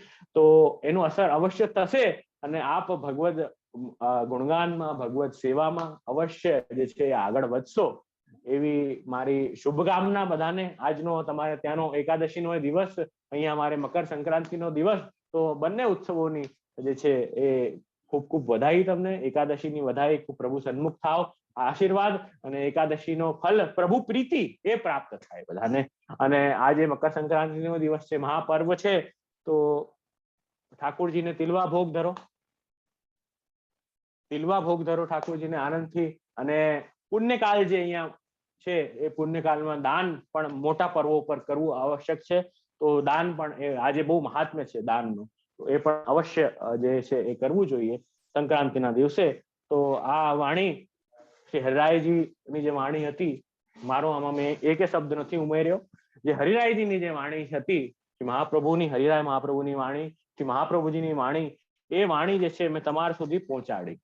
એટલે મેં ખાલી એક મેસેન્જરનો કામ કર્યો છે. મારા ખીચામાંથી મેં એક શબ્દ નથી ઉમેર્યા. તમે મને ક્યાંય પણ રોકી શકો અને પૂછી શકો કે આ ક્યાં લખ્યું છે, હું તમને આખું ને આખું આપી દઈશ લખેલું. બરાબર? તો એમાં કાંઈ ચિંતાની વાત નથી. આપણે શ્રી હરિરાયજીની આજ્ઞા આજે એકાદશીના દિવસે, આજે સંક્રાંતના દિવસે આપણે શ્રવણ કરી, ચિંતન કરી. મારું પણ જે છે એ વાણી મારી પવિત્ર થઈ, કેમ કે અલૌકિક સત્સંગ જે છે એ મને પણ કરવાનો, તમારા સાથે શેર કરવાનો લાભ મળ્યો. તો બસ આટલું કહી મારા વક્તવ્યને વિરામ કરું છું. બીજું કઈ પ્રશ્ન હોય તો મને તમે પૂછી શકો છો.